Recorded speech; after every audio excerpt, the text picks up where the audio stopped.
Pound. In a world Get the hell up! where Carolina Panthers fans Anthony from Charlotte, keep motherfucking pounding. have an insatiable thirst I need to see a lot more of that shit going forward. for Panthers news and opinions. All my C3 brethren from the C3 Legion. Only one podcast roars ferociously. The longest running Panthers podcast on the internet. It's the C3 Panthers Podcast. Oh, Greg, I owe y'all $100, man. Panthers work on the blueprint before the start of the season, and that blueprint dealt with the Panthers' offseason moves, and it was all defensive focused. And boy, I tell you, I don't know how to get every now and then. I actually may get excited about some changes that are happening to the Carolina Panthers, and thinking about a defense that's renewed, potentially rejuvenated, and making a difference makes me excited. And I'm excited to be here on a Tuesday night as we chop up the latest Panthers news and opinions from the fan perspective on the C3 Panthers podcast. We do it each and every week, and I do it with my wheelman, Cody Lack. How are you, my friend? Tony Dunn. There's nowhere I'd rather be on a Tuesday night than sitting here with my boys talking Panther football. Forget my microphone issues. We got some weird audio details going on. We'll get it figured out. But happy to be here with you boys. Not a ton to talk about, but we'll find a way to have some great conversations. Bryce Young and the offense have been working out together and training with one another. That's really cool. Teteroa McMillan's already making some really cool one-handed catches. NFL.com ranked Chuba Hubbard. We'll talk about his number and where they ranked him. And just some overall season matchups that we're going to be looking forward to as we scour this defense. And, of course, I'll be getting all of your reaction to the Panthers blueprint, which we have not gotten yet. We got on the free-for-all, but we haven't gotten it from you, Tony, and UCK. I'm happy to hear that. But we would never do this show without the most badass Panther fans in all of YouTube. You know him and love him. It's Brandon Malone, the brand ambassador, Diesel Skills, Forest City Kitty, Harvey London, John B. Jenkins. What's up, brother? That's a big fish. Panther Gal 73 and VR, the Hope Dealer. Tony Dunn. Ain't nothing to it but to do it, brother. Let's roll. The number is 252-228-5098. That's 252-228-5098. CK, we are close to actual football happening on Thursday, July 21st at 8 p.m. We're going to have the Hall of Fame game where we will get the preseason started off with the Los Angeles Chargers and Detroit Lions, two juggernauts of a team. The Chargers really making a giant push with Harbaugh, John Harbaugh. I always get the damn. It's like every time. Jim Harbaugh is with the Chargers. John is with the Ravens. Jim Harbaugh, Mr. Khaki Pants himself, really took that team a lot farther than many people predicted, and really a coach that was associated with the Carolina Panthers. A lot of us were excited about having him be a cultural turnaround, but instead we got the young, beautiful Dave Canales, just like we've got the golden, beautiful pipes of CK in the house. How you doing, my friend? Brother, I'm just happy again. 2 weeks before Panthers players report to training camp. That means we are moments away from actual real football. Now, listen, I know the Hall of Fame game is not football that we are used to having at a high level, right? Makes sense. But it is the first step to feeling like we're back to some sense of normalcy. So I'm excited that we have some things to talk about. And I talked about it in our chat. It's almost serendipitous, if you will, that the veterans report to training camp on a Tuesday, exactly 2 weeks from this very moment. Excited to hear that. That is wonderful. In fact, you know what? Tuesdays are a big day, not only because of C3 Panthers podcast, but the third Tuesday of each month we'll be giving away a Panthers swag bag, right? Gift basket. Cody, hit me at the full highlight right here. Gotcha. Going full screen. You look right here. This gift bag right here is going to be given to a Panthers fan. And it's going to vary every Tuesday as we go forward. But the third Tuesday of each week, multiple ways to enter. What you're going to get here is a real piece of Panthers memorabilia, historic memorabilia.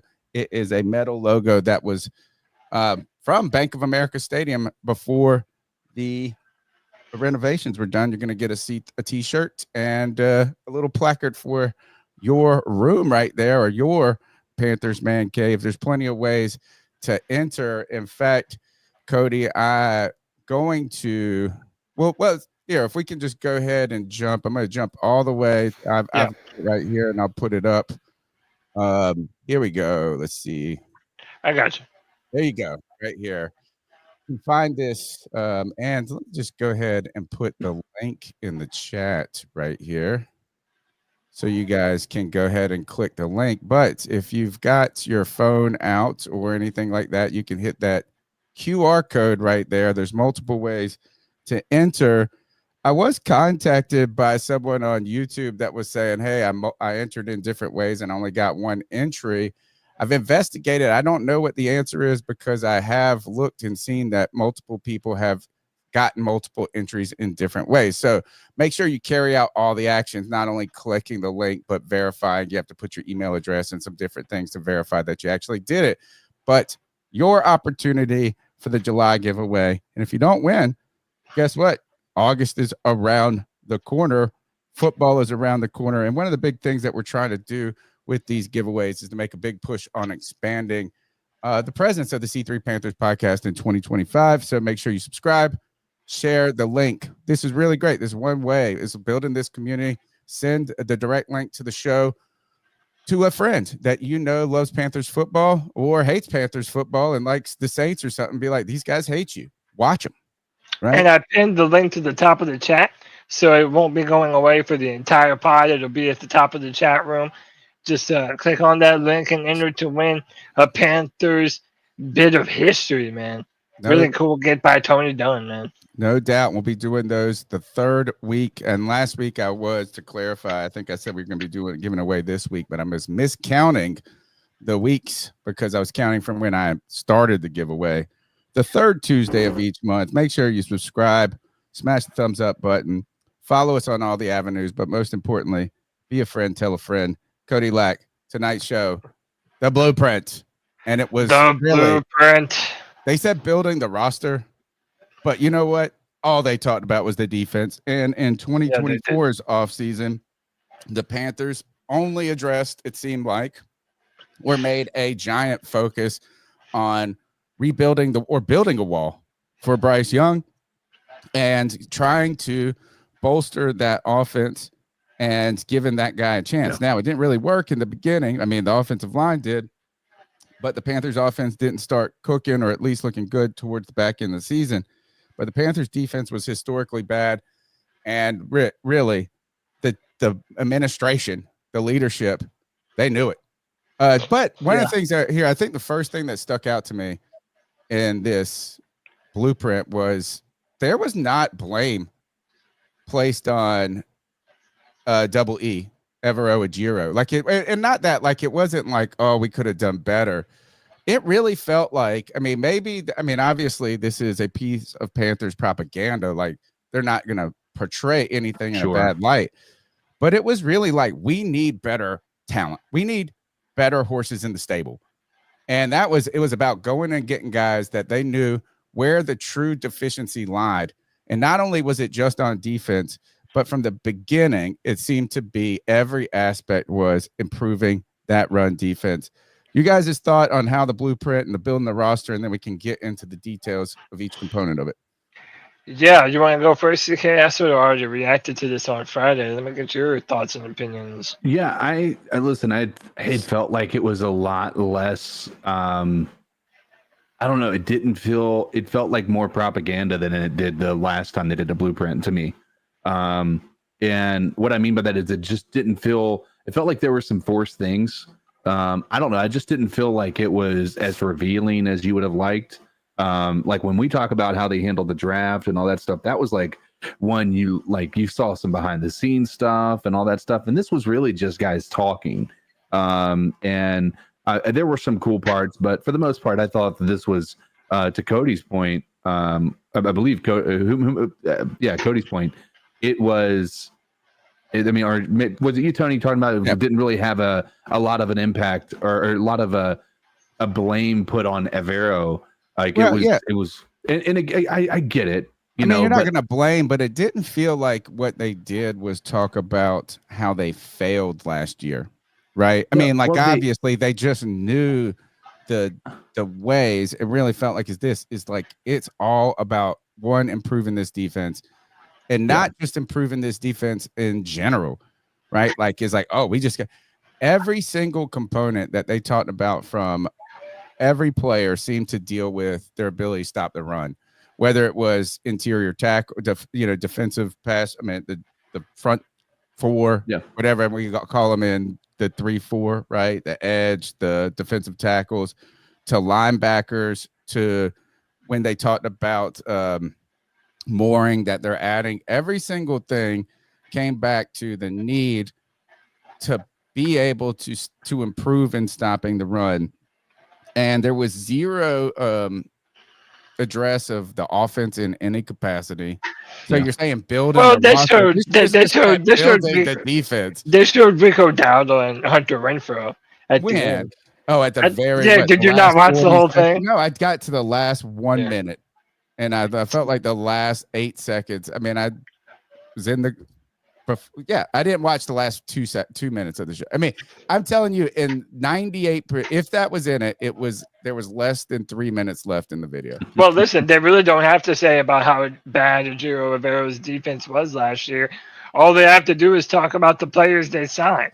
I mean, you don't sign that many defensive players if you were good on defense last year. But I do think that the overall theme of the defensive players that we signed was the same.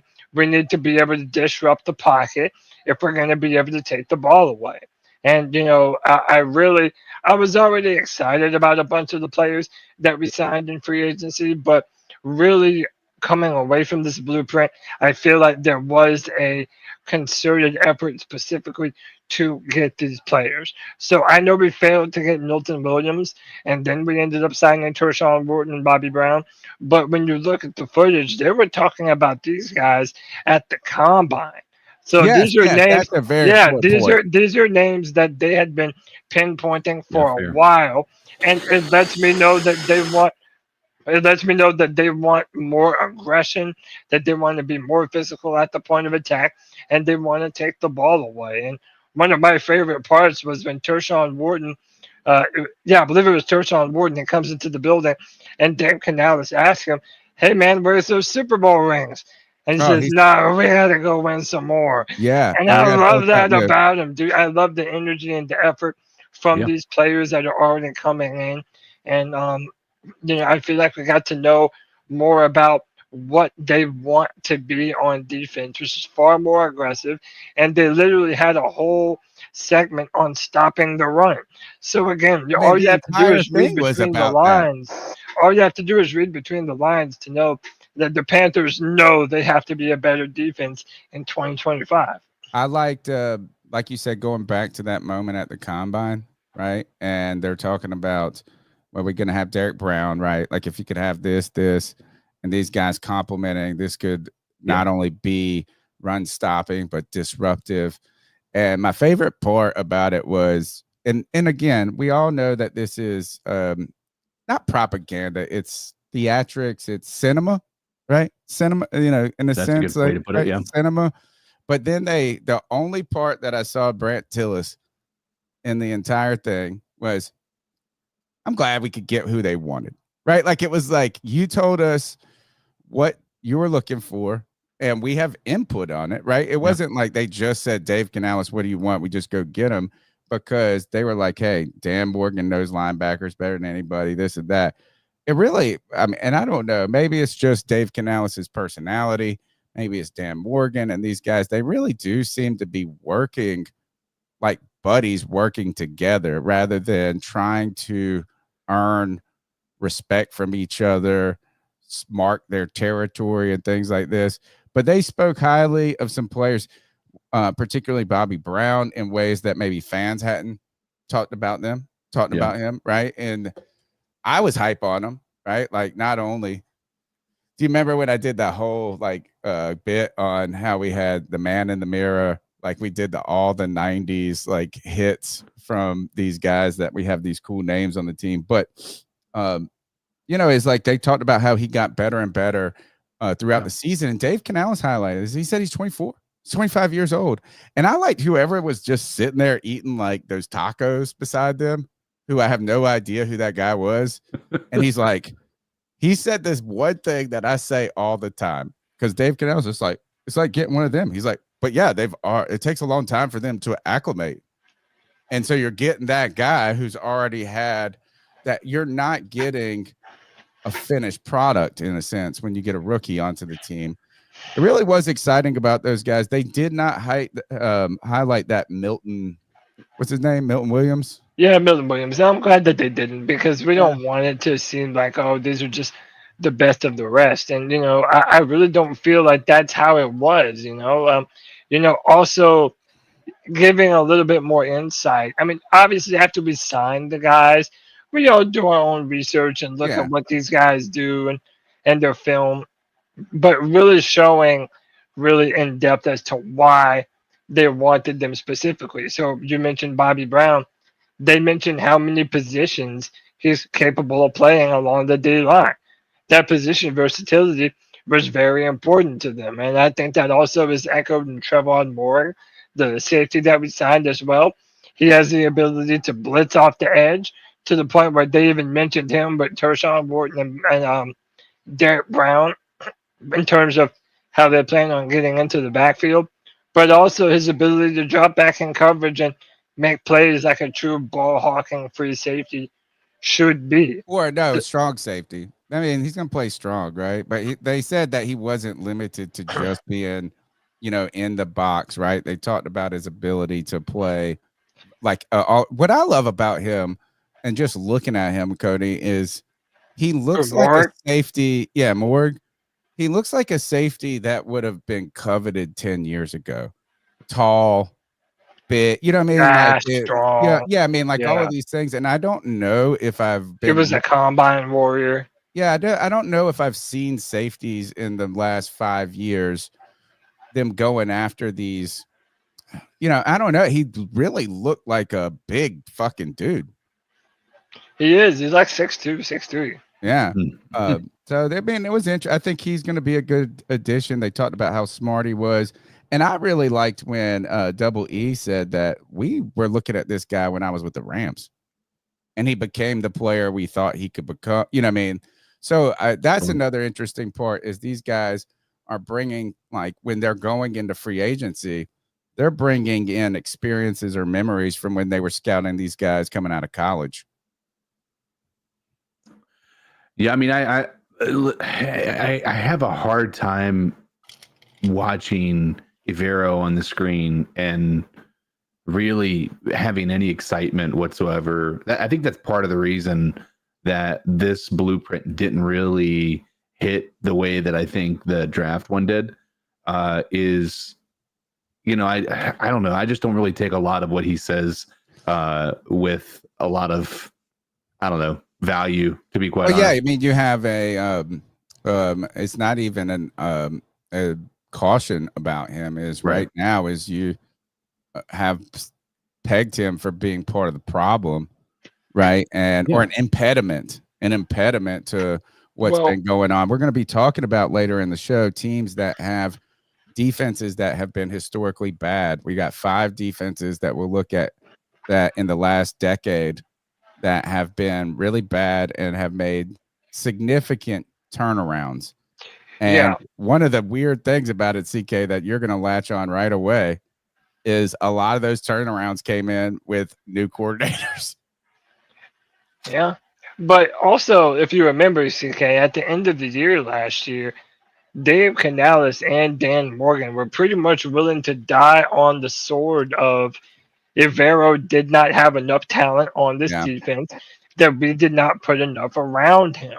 So, and look, I mean, there's a lot of folks in Panther fandom that echo your sentiment, CK, that are like, why am I getting excited for this defensive coordinator who literally produced a defense that gave up the most points in NFL history. So there's definitely this air of seeing is believing. A lot of people want to see it in action before they get excited about it. But, when you look at now how many of these guys have familiarity with Ejiro Evero. So the Rosenblum linebacker that we drafted, Bobby Brown, has familiarity with him. A lot of these guys feel like Ejiro Evero has a defense that can be productive and very good in the NFL if you give him the proper pieces. So I feel like that was the point of this. Yeah, Cody, I'd like to highlight two. Let's go and highlight two comments from ER. Sure, and real quick, VR the Hope Dealers is getting Derek Brown will stabilize the line. That's a big deal right there, right, boys? Derek Brown is the centerpiece of everything we do. I want to highlight two comments. I think there's really two really good comments from ERH the Mex 4L. So if we can hit his first comment, I'll put him up. I got him. Okay. All right. He says, how do you expect to have a good defense with Shy Tuttle, some backups, and Ashawn? The D-line impacts every other level, mediocre linebackers and rookie playing behind a bad defensive line, mediocre safeties, etc. Nothing wrong with that comment right there, right? No. Is the talent on that defense was not even average. It was below. I mean, calling it below average was a problem, right? They did, in a sense, though, go into the season knowing that, right? Like, I mean, or at least believing in those different things or whatever it may be. And then, and actually, before I move on from that comment, is I don't think anybody expected the Panthers defense to be good, right? Like, I don't think, and I think that's a fair, like, nobody asked the defense to be good.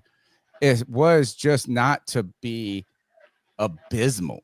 Right. Like you can, in a sense, you have some mediocre players, maybe not all mediocre players, and be not the worst you've ever seen in the world. Right. Like it was horrible. But then he goes on and says the people that think a scheme can make mediocre to bad players look good are delusional.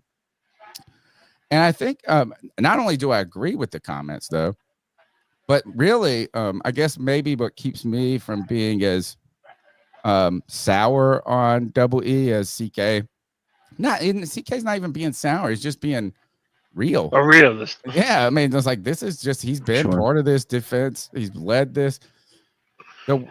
There's 2 points. I'm going to start with the one that makes me not have excitement about Ejiro Evero is that his fingerprints were on this defense, but while they didn't go out and get him players, he made some real important decisions in those mediocre players that he went and got, right? Like, is that the Shy Tuttle, you can go back and look at, he's bringing in guys from his experiences with the Rams. So, like, that was the only thing is that, they did tell him, they said, look, I'm sorry, your defense is going to be the sacrifice in 2024. We've got to get the offensive line ready. We're putting all in on that. You're going to have to make do. And what he then had influence on what he made do with, right? So it wasn't like you just gave him these shitty players entirely and you're like, make chicken salad out of chicken shit. He went and bought some of the ingredients. You gave him a budget. He may have been on what's that guy's name? It was the guy Fieri. Yeah, where you get like in the grocery store wars where they get like $8. Guys, grocery games. Yeah. They gave him $14, but he picked some of the ingredients in that. Right.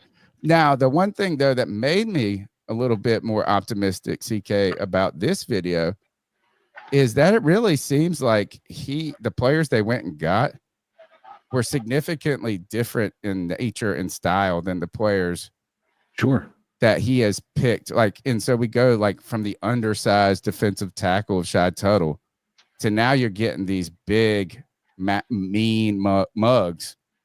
So I hope that he maybe has learned from some of those, moments. Yeah, maybe. I mean, listen, I understand that part of it. I just, again, it's one of these things where we're 2 years in, and I want to make this clear. One of the things that was touted about him and many people in C3 would agree with this, is that he would turn a mediocre defense into one that would be considered elite, no matter what the talent was. 15 or something, yeah. Now that his superpower isn't really his superpower, well, what is his strength? Where is his value coming from? Because here's the deal. If we have to have great players everywhere across the defense for us to have an elite defense, then we're going to be right back in this same spot in a matter of 2 years when we start having to lose players because they're so good and we can't pay them.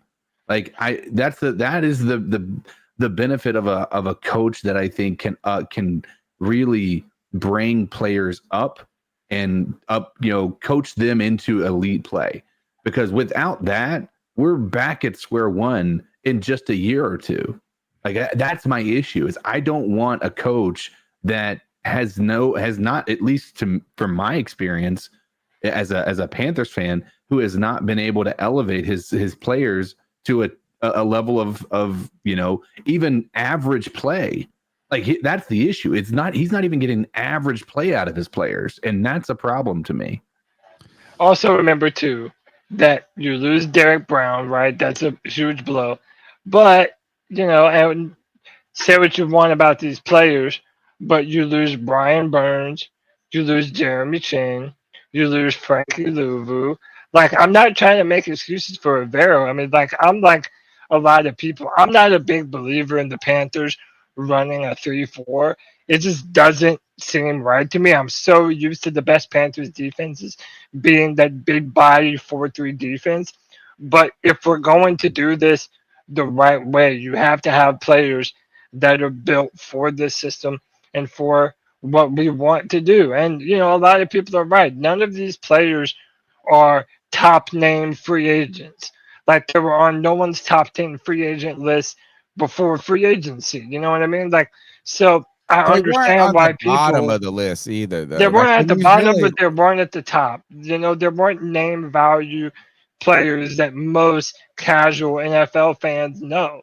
I don't think we had too many needs to just go and get one big name, right? Like, you needed to get 3 people that are going to start, not one big starter and then a bunch of other mediocre players again. Here's my argument against this.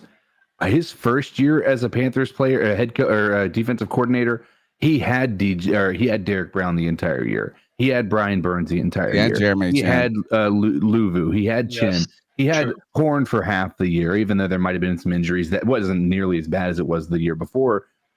We had the pieces in many cases that you're referring to, and this defense still was not good. Now, arguments can be made that our offense didn't give them any help and things like that. I agree.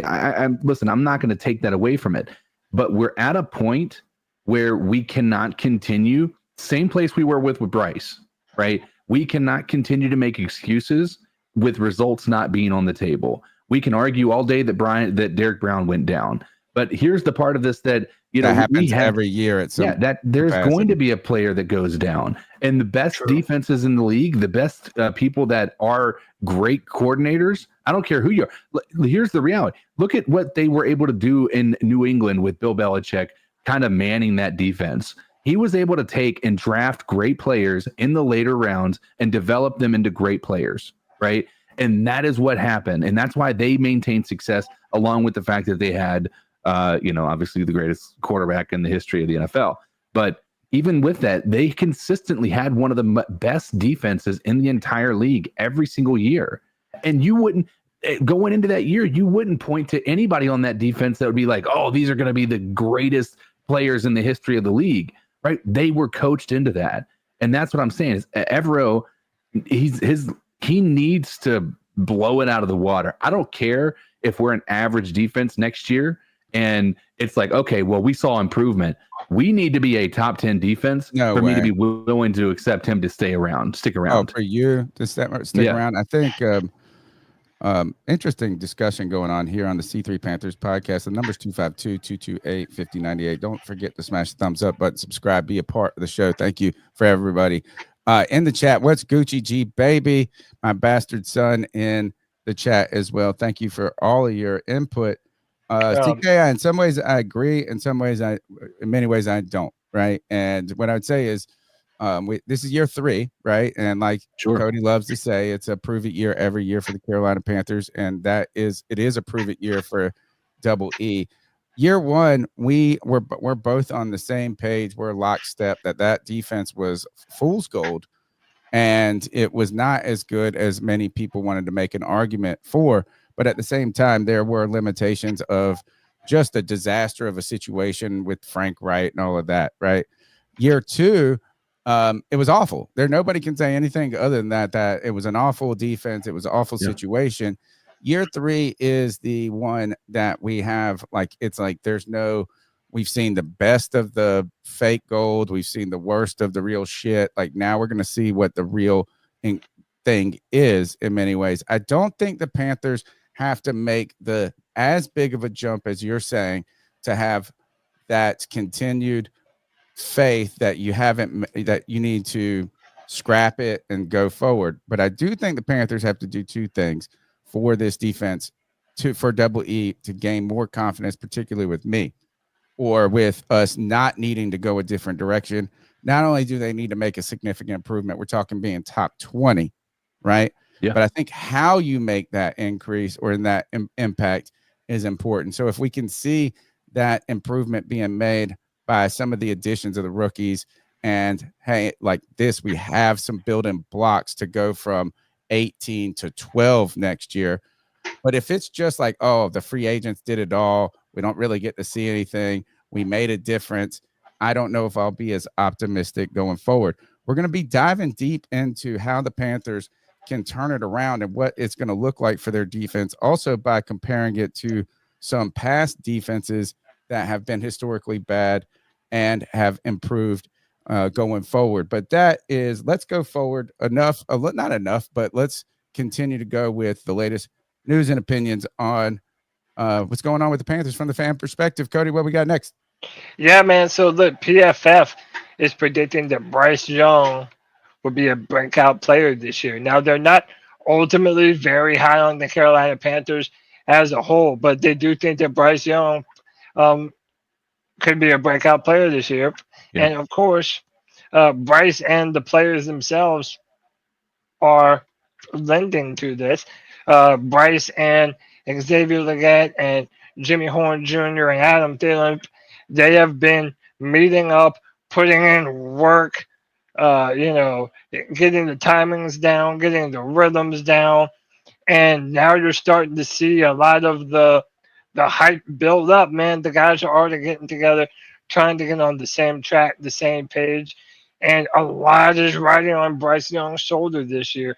I know we continue to talk about Bryce all the time, and why wouldn't we, right?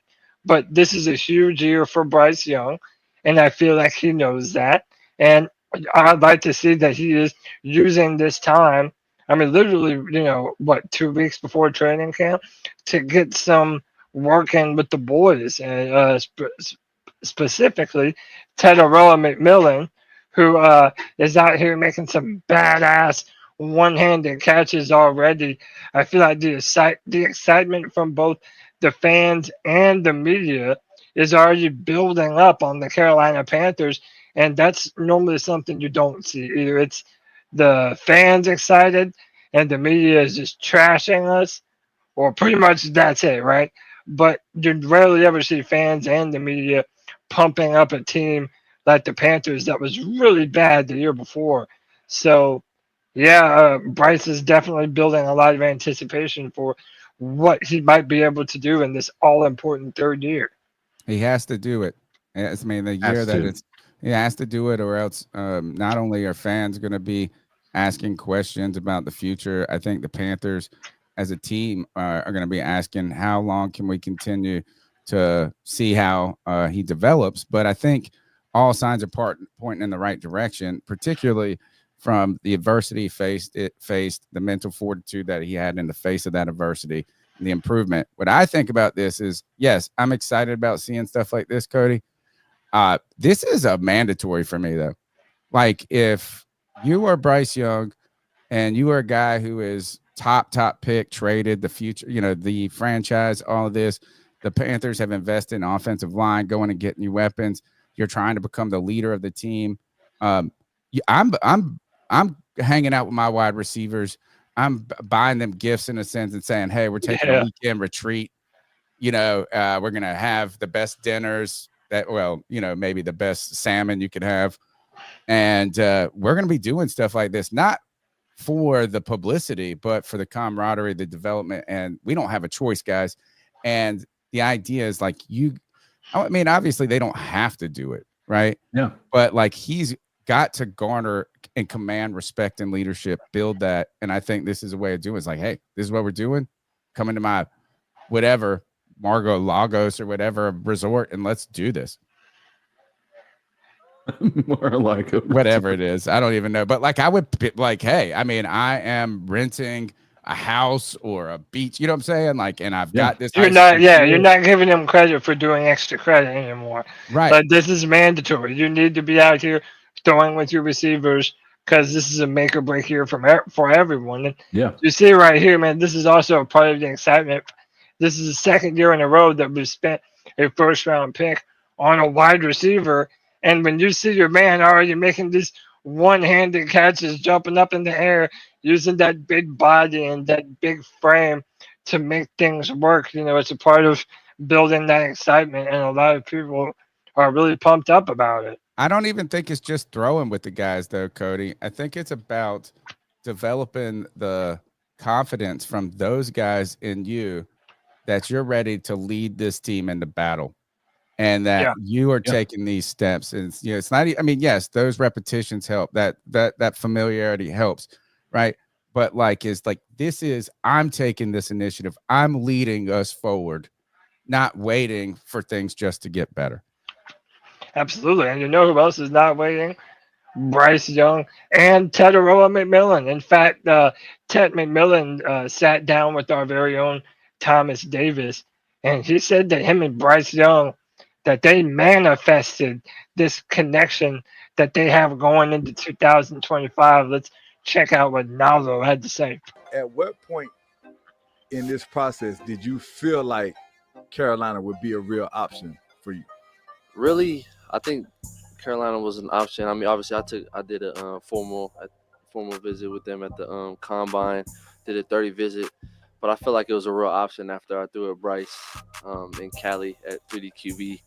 I don't know. It's just something about it, everything just it felt right growing up with him, just playing against him in high school, finally being able to catch the ball from him. It's just like almost like we manifested something in a way. But, I feel like that's when I was like, oh, this could be an option for sure. At what? So they're saying that they manifested this. This is something that they felt needed to happen. And look, I know a lot of people are superstitious. Some are not. But we have a bunch of people in the chat room like JD and G Baby predicting that Bryce Young could have damn near 4,000 passing yards. And I love the optimism. Look, I'm not here to tell them that they're wrong. We need that kind of excitement going into this year. And it should be that kind of excitement when you add to this roster in the ways that we have, both on our offensive line, to be able to run the football, to be able to protect the quarterback, but to give Bryce Young the types of weapons that we never really gave Cam Newton when he was quarterbacking the Carolina Panthers. So the excitement should be high. We've only got 2 calls queued up in the cat calls. The number's 252-228-5098. That's 252-228-5098. Cody, why don't we go ahead and jump in and take those 2 calls so we can open up some space in case anybody else wants to get in on the conversation. Let's do it. The number is 252-228-5098. So what are your thoughts on catcalling? Yeah, it's pretty you shouldn't do that to somebody. And how did that make you feel? Very uncomfortable. So how do you think catcalling makes the person feel? It feels good, like... Who's that cat sitting in the back corner with his face buried in his nose? Who's that kid that can use one?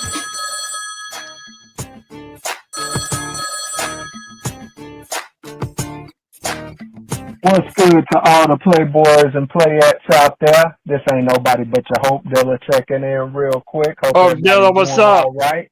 Happy Tuesday. Hey, 3 weeks, y'all. 3 weeks until preseason football, baby. I want to Let's say that go. the kickoff is July 31st, and I'm so excited, man, to get this thing going.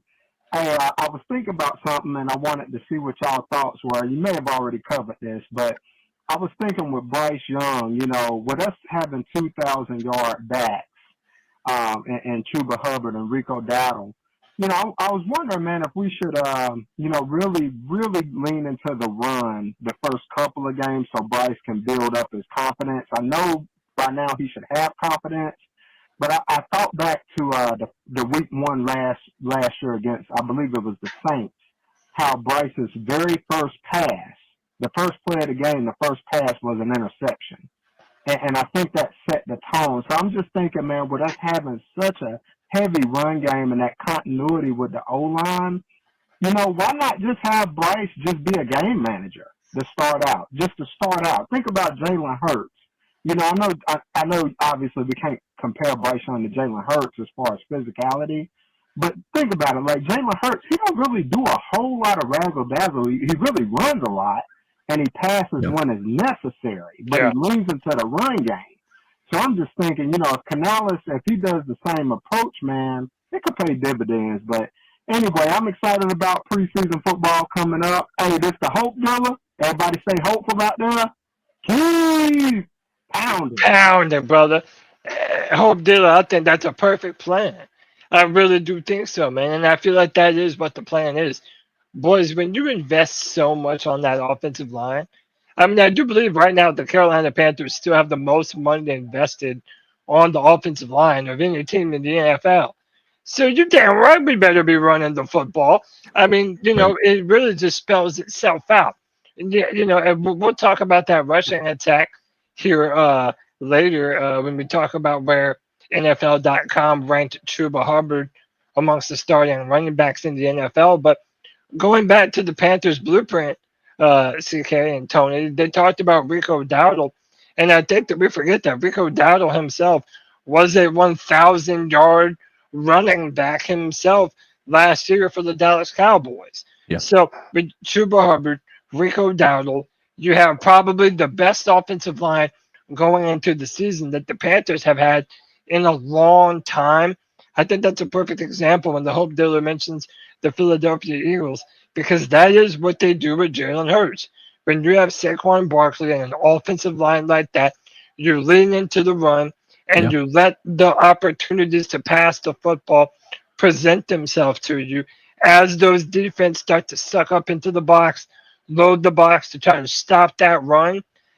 That's when Bryce Young and this offense need to be ready to cash them on some play action passes and get the ball to the receivers that you have added, like the guy that we have on the screen right now, man. Like I said, I believe that Canales wanted that bigger body wide receiver type on his offense, a la DK Metcalf and a Mike Evans, to be able to take advantage of those play action passes downfield. So I'm excited. I think that's a great plan that the Panthers should absolutely utilize, and I do think that they will. Yeah, I think I agree. I think this is actually a pretty interesting position to move into the rankings of our running back one in NFL.com article. Did you have that pulled up still?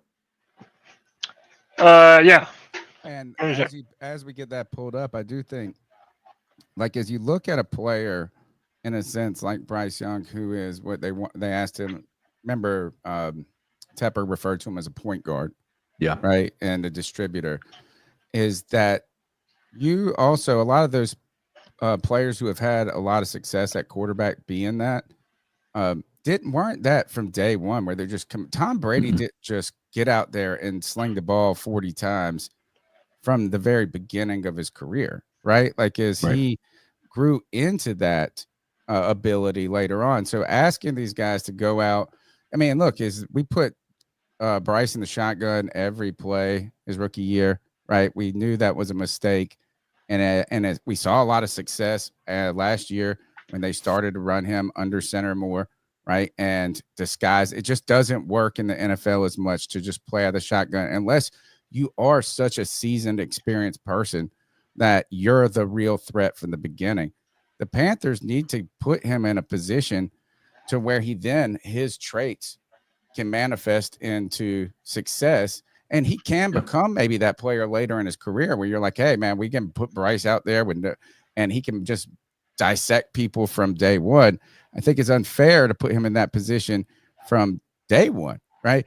And the ability to have a strong run game. And I don't remember the statistic, Cody, but we saw it, I believe it was from last year, where it was like the Panthers just were in a poor position when they got to second down. It wasn't if they ran the ball or passed the ball, but like you have to get to where you're in third down, where you're less than 3 yards. But it was like the Panthers had like one of the lowest rates of like progressively through each down getting closer to that mark. So they had this percentage of where they were on second down and they still had 6 yards to get there to be in the three. You know, it could be 2nd and 9 or 2nd and 2 and things like this. And it's not just running the ball on first down. While that you're going to do that a lot, the Panthers have to incrementally get ahead on first and second down to where they are in conducive situations on third down where they can run or throw, not always being locked into these positions. And it starts by having a strong run game where you can get 3 yards or more every time you hand the ball off. This is Maurice Jones-Drew, top 31, 32 rankings in running backs, and he has Chuba Hubbard listed as 15. And not only that changed, by the way, he had him at 14 literally an hour ago. Oh, really? Yeah. So he must have done something to adjust that. I actually have a slight issue with this. They actually have a rookie that hasn't had any playing time in the entire NFL. They actually have him rated above him, 3 spots above him. And listen, I get, that's that. And that's, by the way, not even who you think it is. It's a Marion Hampton. Yeah. So they have a Marion Hampton. I'm sorry. And they have him, above. Yeah, they have him ahead of like Ashton Genty isn't even above him. They got him above Ashton Genty, above James Conner, above Chuba Hubbard, Kenneth Walker. I think that's the team he's going to. Here's the thing that he's going to play with. That doesn't matter to me. Like to just beat it down. Sure, but that's wild, dude. It's here's the thing I've never seen, even when you look at quarterback rankings, there's never been any person who's ranking quarterbacks and is like brazen enough to put them in the top 20 at any point. Like it doesn't, if they've never played it down in the NFL, there's not a single person that does that normally. And so that's wild to me. Another thing that's wild to me, I think that his 3 fumbles lost are his biggest hold up, in my opinion, because I think they've got some name recognition on this too. Like they have Aaron Jones above him at rank number 9, right? Their stats are like he's almost right now, correct? Yeah, their stats are almost identical. And except for Chuba has more rushing touchdowns, and he has 1 less receiving touchdown. But they both have 3 fumbles lost. They both played. Actually, Chuba has the same total yards that he has. Actually, I think Chuba has more than him, and he played 2 games less than Aaron Jones did. So, I mean, like, it's just, I know Maurice Jones-Drew is like, is doing his best to try to like, get I guess the name recognition is going to be important in this, but that's just, it's a crazy thought that you've got Chuba 15 when and G Baby's going to disagree with me, but like, I'm not a fan of Chuba, from, his first few years, but last year the dude was pretty impactful.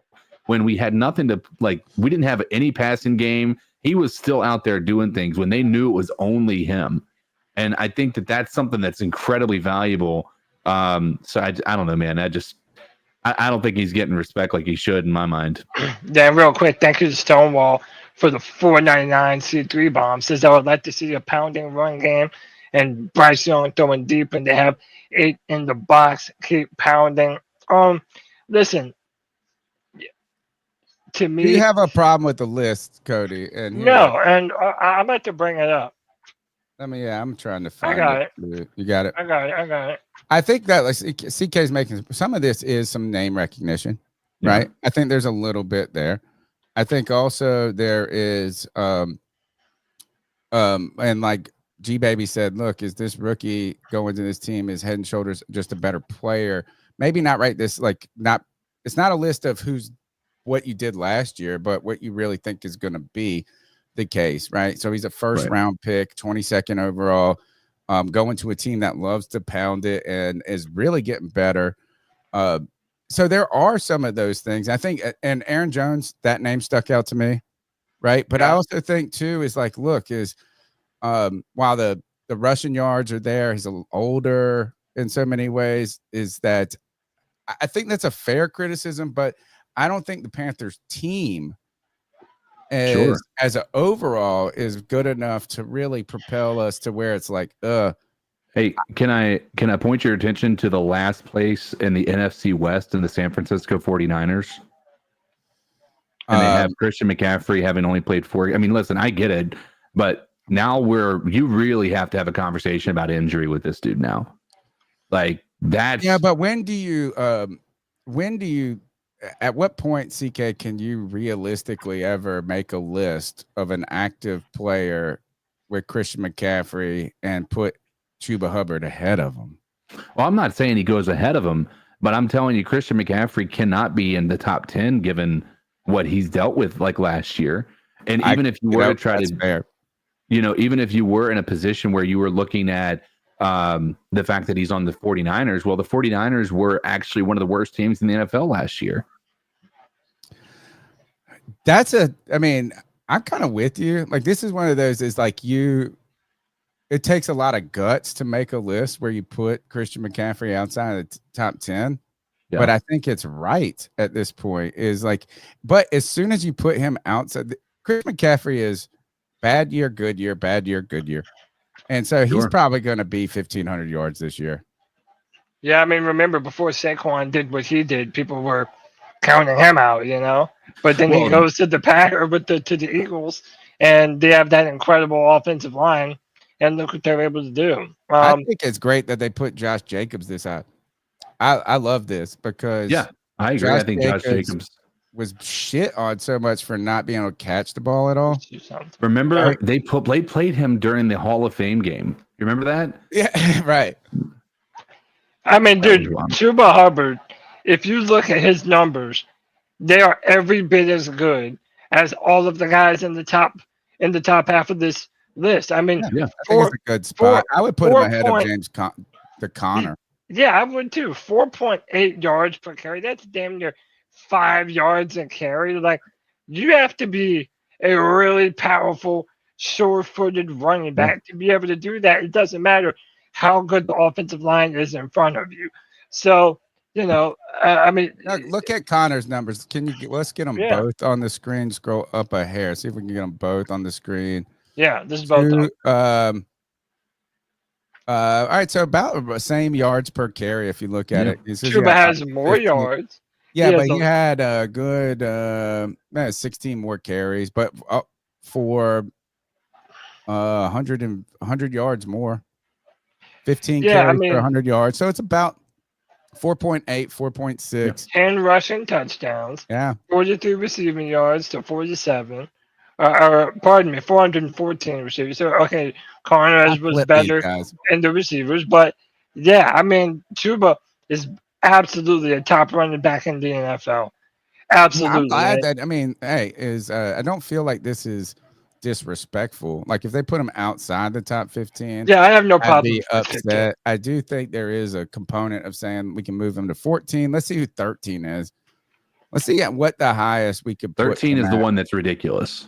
Oh well, but the rookie. Right? Yeah, he's a rook. Rookie. He's a rook. And by the way, look how stupid, right? So But if That's you Omari drafted a Hampton. top, I mean, But like, then Ashton Genty, who's also a rookie, who is also the highest rated or the highest drafted running back, is number 17. I think maybe it has to do with the coach and the team a little bit and preference. You know, you got to mix it up a little bit. You got to make a list. You want to make people upset, you make a list, CK. Yeah, right? Absolutely. Let's take him out of it. So say we could put him at 13. Say we do this. Say if we were making our list and we said, look, we're going to put Chuba at 13, then just put the Hampton and Connor after him. Mixon, you know what? To be honest, how about this? Go there. I'm ready to put him ahead of Joe Mixon. Yeah, I have no problem. Joe Mixon of today and the Chuba Hubbard of today, not the Joe Mixon of the past, right? 4.1 yards, 36 carry. Like what? And on the back end of his career, a little bit. I mean, so how about we get all right? So 12. I'm ready to put Chuba right. He was also in PFF's below 65 grades, which again, PFF, take that for what it's worth. But right, let's look at 11 next. James Cook, I don't mind that at all. On a really good team. The only Bills.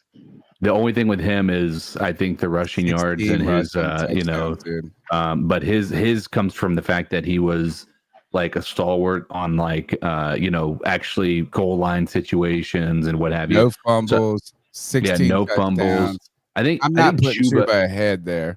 I think Chuba got hurt on these rankings because of the fumbles, and I think obviously being on the Panthers as well is not great for that, to be quite honest. But I think that it was that. I think it was the fumbles, and I think the fumbles being in some of the worst times, like when we lost that game to Tampa Bay in overtime because he fumbled the ball after that incredible catch from Thielen. Like it's a similar thing to the Xavier Leggett situation where it was really a matter of the scenario and why him dropping the pass against the Eagles. Like it's same thing. I think is it makes it worse in many people's eyes. I think Jamari says this, y'all is delusional. Laffy, y'all are delusional. Laffy, that if you hit me with that Laffy emoji, I can have. My ex-wife did the turn one over when she wanted to shit on me. So thank you for not doing the sideways one. If you really Jamari, look, I respectfully disagree, brother.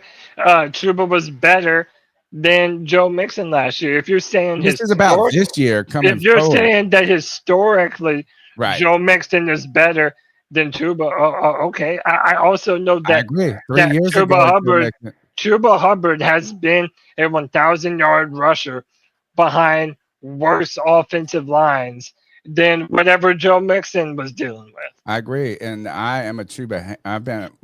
Historically a Chuba hater. I've been one of his biggest defenders from even back when he was dropping passes. So y'all know. I did not like him, right? Mm-mm. But I don't think that I think if you put Joe Mixon at 12 here, you're basing on his past, not on his present. Right? I mean, and Joe Mixon, when he went to the Texans, to be honest, I think a lot of people thought that he had not only lost a step, right, but it was like the back end of his career. But you're talking about, look, if you go, Joe Mixon 9 years, and there's a wall. There is a wall for running backs, and maybe Joe Mixon extended his career by 2 more years. I don't know. Will Joe Mixon be the guy in Houston entirely? So they also signed Nick Chubb. So Nick Chubb is over there too. To Houston. Yeah, it's Joe Mixon and Nick Chubb. Yeah, but it's pretty apparent that Nick Chubb is going to be the backup to Mixon, which is a wild thought. But Chuba just hasn't been, or Nick Chubb rather hasn't been himself since that injury, and so he's had 3 giant ones too. Yeah. And if some of y'all are using the eye test, y'all got shitty eyes, bro. Because y'all are talking about players that were in their prime like 4 years ago. Yes. So it's like Chuba is in his prime right now, and you can make a legit case that he has done more with less. Right? Like, look how many weapons the Bengals had throwing the football, the Texans have had throwing the football. All of these other running backs have been on better football teams, and yet Chuba Hubbard has been a 1,000-yard rusher damn near 3 years in a row. So if you were gonna if you were a GM today and you only had one option going forward, not just for one game, but an entire season and potentially 2 seasons, I don't think you're taking Joe Mixon over Chuba Hubbard right now. No. 4 years ago, yes. Right? I mean, Chuba wasn't even league then. I can't believe, like, when is I think, look, I mean, Bucky Irvin, I mean, yeah, let's go down the list. Bucky Irvin, right? Like, he's not only a badass, right? But a star in the making. So fine, like, there's no question there that should be ahead of the star power, right? Like what he can be. And by the way, that's also with the fact that Chuba did this with no other pieces. Like, we knew that he was the only person doing That's anything, what I'm saying. right? Yeah, man. You know, when you look at places like Buffalo, right? You have Josh Allen, who also is a running threat. So that opens up a lot more things for James Cook. Right, you have Bucky Irving, who has a Mike Evans and a Chris Godwin and all that. So that opens up different things for him, right? Chuba did this being basically the only piece on this offense on a for the terrible majority team of the year. Yeah, on a team that it's like we didn't want to watch him. Yeah, and so and here's the thing: is he has consistently. We're going to be real about it, right? Majority of us as fans did not want Chuba to get that contract that he got. Joe Mixon did have a good season last year. Damn if he didn't earn that money at the beginning of, like, throughout the year. He's not getting paid top 10 money. He got paid pretty decent for what he performed at. And now all of a sudden this dude's playing to what that contract is and probably above what the contract we gave him, at least for that first year. How about this? Chuba Hubbard was statistically better than Aaron Jones with 2 games. With 2 less games played. Yeah, had more rushing touchdowns, more yards per contact, more total rushing yards. Like, what are we doing? You know what I'm saying? Like, you can listen. I don't mind Chuba Hubbard being ranked where he is. I'm not saying that it's egregious or anything like that. But to the few people in the chat talking about Chuba being overrated or he's not as good as all these fucking has-beens, you're being ridiculous. The dude did the same amount of numbers with less around him. Yeah. I don't know what Chuba will ever have to do to get respect. He's Rodney Dangerfield, damn it. No respect. And he deserves it. Hey, listen, it took us a while to give it to him. Interesting. The Joe Mixon is an interesting one. If you look at his game log from last year, I guess we're all waiting for a fall off on a player, right? But he had 1, 2, 3, 4, 5, 6, 7 games with over 100 yards rushing. Pretty badass. The problem was his first 1, 2, 3, 4, 5 games this season, he didn't have but 20. The most he had was 57 yards. Yeah. Did pop off big. Is he an ageless wonder, maybe? And maybe when you make these lists, are you trying to forecast what it's going to be, not what it was? Yeah, that's a good point. Which, by the way, if we're forecasting what it's going to be, I have no problem putting Chuba even higher on this list. But only by 2 or 3. So I actually don't have a problem where he's listed. I just think there could be an argument that he could be 1 or 2 spots ahead for this year coming up. Yeah.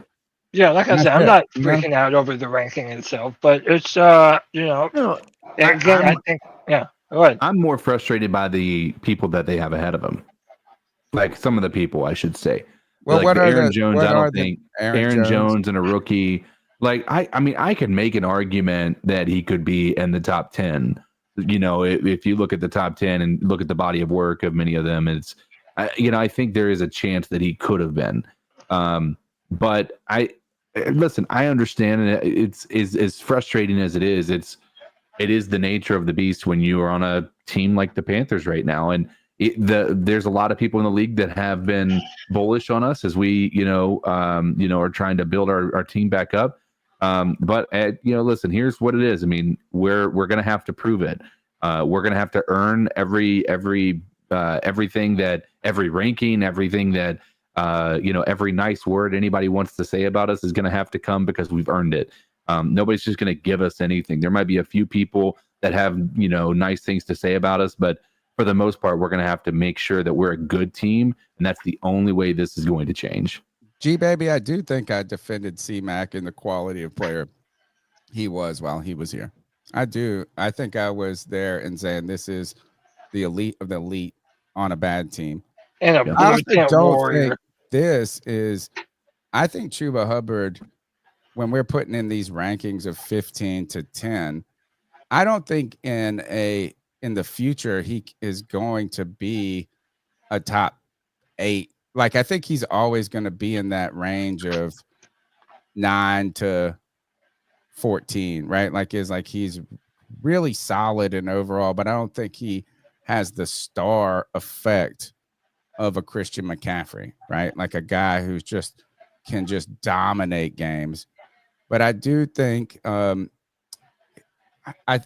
I don't know, man. Look, is like we'll see if Joe Mixon continues to produce. I think he looks slower a little bit, but man, them numbers. He had 159 yards rushing in the final game of the season in a divisional game against the Colts. Joe Mixon. So, yeah, I mean, listen, I'm not saying he's a bad player, but for example, a lot of people are pretending like he's Jonathan Taylor. I mean, look what Jonathan Taylor did in 14 games. He had 1,431 yards, 4.7 yards per carry, 11 rushing touchdowns. Like, the dude is a producer. No matter what, when that dude is healthy, he is Jonathan Taylor. Yeah, but Taylor people pretending is like top 5 back. Yeah, people pretending like Joe Mixon is a Jonathan Taylor like, bro, that's fucking delusional, man. All right.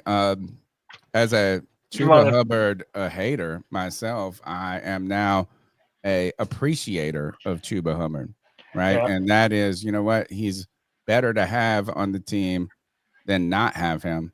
I do like how the Panthers said, we're going to give you money. You've earned it. You've gotten better and better, but we're not going to just ask you to do it alone.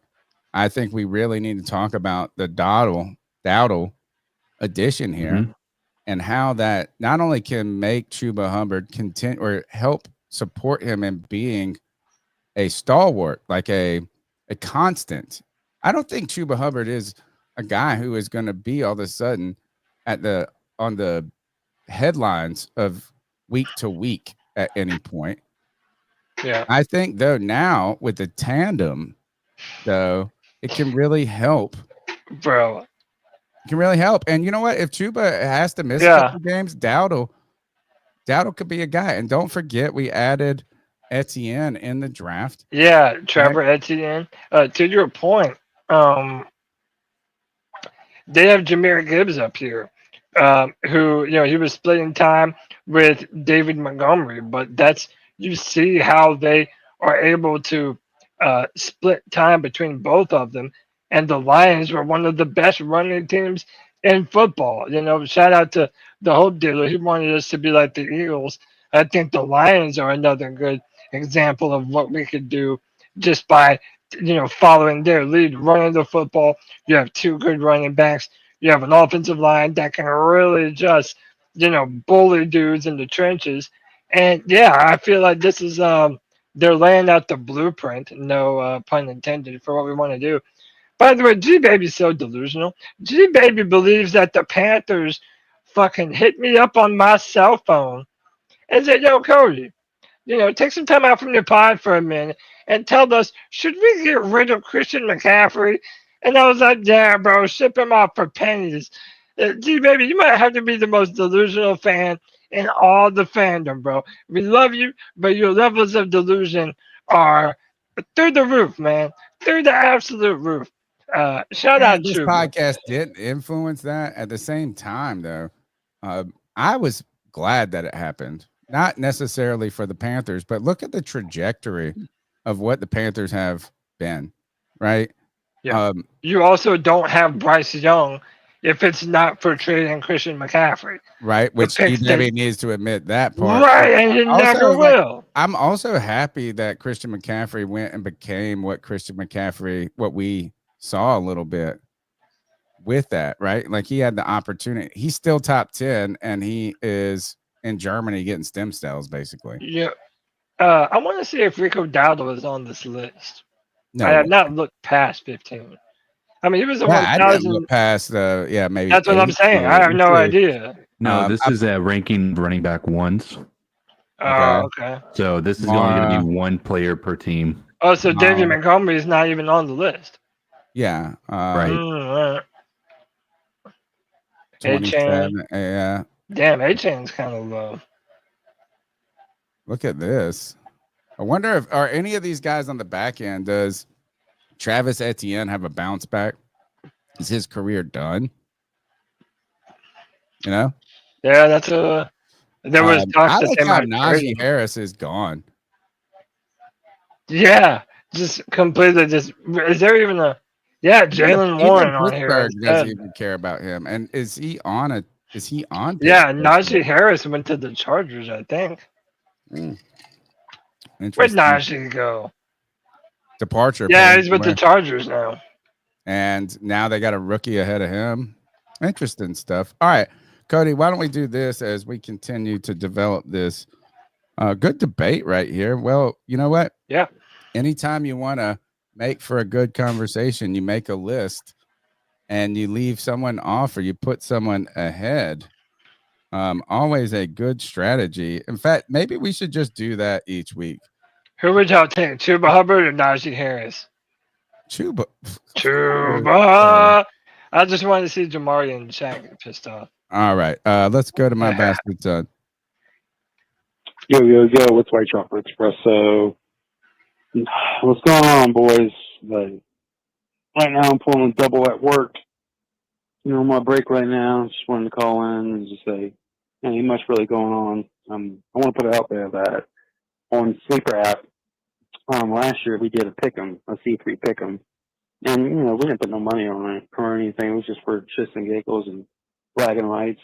It was, you know, it was pretty cool. And we're planning on doing it again this year. If anybody wants to come join, maybe, you know, hit me up on X or whatever, or hit Cody up on X, or I could put the link in the chat or something like that. I know Greg and some other guys are talking about maybe putting like a $5 down per person, or maybe, you know, you don't have to, but we've just been talking about stuff. And they want to do a C3 season pick'em where you pick all the games each week, and that, you know, has the score and everything for you. Let's do it. Let's do it. And you know what? I'll throw in an extra. He already made it. Y'all might have, Cody might have, or whatever. The burn I gave Cameron Johnson, whoever the fucking Saints player is. If you haven't seen it, Cody, bring it up. Put it up. Fuck that guy. Peace. So, what is he talking about? Oh, this is funny. So, okay. Hold on. C3 out here making people mad, bro. Oh, the post was deleted. No, hang on. I got to see what the original one is. But Cam Jordan. Cam Jordan responded to it? Yeah, Cam Jordan. Yeah. Give me a second. I will say this about Cam Jordan. I hate him as a player because he's on the Saints. But I would absolutely love him if he was a player on the Panthers. Well, he was talking mad shit today about he said we've never had talker. Yeah, he's getting some deep cuts on the Panthers today. Okay. He just did that thing with Cam too. Bear with me. So Cam Jordan is like one of these players. You know, I hated Roman Harper when he was a Saint. Loved him when he was a Panther. I actually didn't love him right away because I still held so much petty grievances against him for that Steve Smith shit. Right. Yeah. Yeah. All right, see what happened here. Just walk me through it because I didn't see any of this shit. So for Panthers fans only podcast, shout out to them. They found this clip of Cam Jordan doing these exercises, and it said, "Someone tell Cam to retire." So they quoted or they tagged him on Twitter and said, "Give it up." Going through all this pain to win 3 ball games and finish last in the division. Mean. So Cam put the clap back, said, "That's just a beginning workout, tempered action, all leading to training camp and season. Brother, I'd say you understand, but we both know as Panther fans, fam, you haven't had a notable edge with over 70 sacks for your franchise other than Julius Peppers." Oh, did Charles Johnson have over 70? Let's see. I'm not entirely sure. But by the way, this is also really funny. There's a UFC fighter by the name of Terrence McKinney, and he chimed in also, said, also he's a fan, which means his biggest athletic achievement is his podcast. And then shout out to Panthers fans only. They had the quick clap back of Terrence McKinney just getting fucking obliterated in the UFC. So that was pretty funny. But Kev, let's see how many Charles Johnson had. And then, he had 67.5. Yeah, so did. It should be on the C3 Legion. There's a screenshot that I think he sent. Cole responded to him, and then Cam Jordan said, "Who?" I'd have to see exactly who it was, but Kevin's call, or what he was wanting me to pull up was this: the guy who did what you did in 8 games instead of 17. So I guess this was his numbers last year. Right. And then this is DJ Wanham coming back from real bad surgery, sickness, or whatever was wrong with DJ Wanham. I don't know. You're right, Tony. Cam Jordan is the ultimate shit talker. He's the type of guy that if he's on your team, you love him. And if he's not on your team, you fucking can't stand to play him. But he's had 121 career sacks. Yeah. Holy shit. Talk your shit, Cam. I mean, you know what? I mean, like, what are you going to say to that? I mean, what are you going to say to that? Yeah. Still fuck the Saints. That's all you really need to say. Is that the only call we have? Fuck you, Saints. Yeah! Fuck you, Saints. All right. No, we got more calls to get. Let's do it. I'm going to pull up the screenshot. Yo, what's good, C3? It's JD, man. What up, JD? Listening to the show, I heard y'all didn't have a lot of calls, so I decided to call in, drop my opinion a little bit. But I agree with the first caller with what the Eagles did last year with running the ball, playing good defense. I do believe that that's the recipe for success going into this 2025 season. You don't want to ask Bryce to do too much, though I do believe we saw last year that Bryce is very capable of making teams pay if you do try to take the run game away. I think going into the season, you lean on the run. That's the reason why you brought Rico in, right? You have 2 running backs in Chuba and Rico who do very much the same thing, slightly different, but both are solid runners. Having those 2 guys in the backfield, just pound the rock. And when the opportunity presents itself to air the ball out, I think we can all trust Bryce's decision making. It's shaping up. If it all plays out the way we expect it to, the Panthers offense could pick up, at least from the run game aspect of it. They could pick up from where they left off last year. And if that happens, I'm excited. Because if you load the box to try to take away the Panthers' run game, which I do believe a lot of teams are going to have to do, they're going to have to load the box. You're leaving that receiving group, you're leaving your secondary at the mercy of Bryce and the receivers we have, right? We can go down the list. I expect us to carry 6. We know who we have out there, and it's if it looks the way we think it'll look, that offense is going to be a problem from the first snap of the season to the very last one that they take. now you're just asking the defense to not be a liability. I look over at the defensive side of the ball, and specifically that D line. The defense will go as they go, as Derek Brown goes, as Turk Wharton goes, as Bobby Brown III goes. All three of those guys do one thing extremely well. So at that point, you're genuinely just asking your defense to not be a liability. With the additions we made in free agency, I don't think that the defense will simply, just do their job. I think them boys will be able to get out there and actually cause problems for the opposing team. Carolina Panthers is going to be winning a lot of football games this year. Like, we don't know exactly how it's going to look, but that energy, that excitement, it ain't going nowhere. I'm doing all I can not to go over the moon with it. But like putting $50 down on the Panthers winning the Super Bowl. I was watching the TD and Nalo video earlier, and in the last few seconds of that video, TD says, "What's up, kid?" Bowl run, right? So that's what we on. Super Bowl. Challenge to the C3 Legion to get Cam Jordan to respond to our discussion about him on this podcast. I'm going to find a way. Because actually, I was thinking about this when I saw the Cam Newton thing and him. How much I've hated him as a player.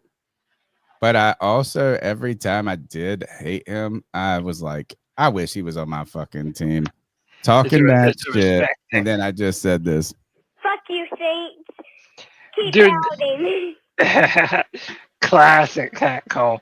But, I was thinking about this today, right? Like, dude, it just sucks how many legends that we've had who have contemporaries that were playing at their time who are still playing football today. So, for example, Cam Jordan used to terrorize Cam Newton. Those two had a great back and forth with one another. Cam Jordan is still going, and yet Cam is going on, his fourth year out of the NFL? Like, that's just insane to me. Another one is Bobby Wagner. For a long time, Luke Kuechly and Bobby Wagner were compared like the two top linebacker prospects in the NFL. And, the fact that he's still going, Bobby Wagner is still playing, still going, and racking up numbers. It's just, it's insane to me how short-lived some of our guys were. Longevity equals the Hall of Fame, like of greatness. I mean, think of Pep. Man, Pep did it for so long at the elite level, and that's what puts you. If there is anything, we've talked so much on this podcast about the bubble of the Hall of Fame, right?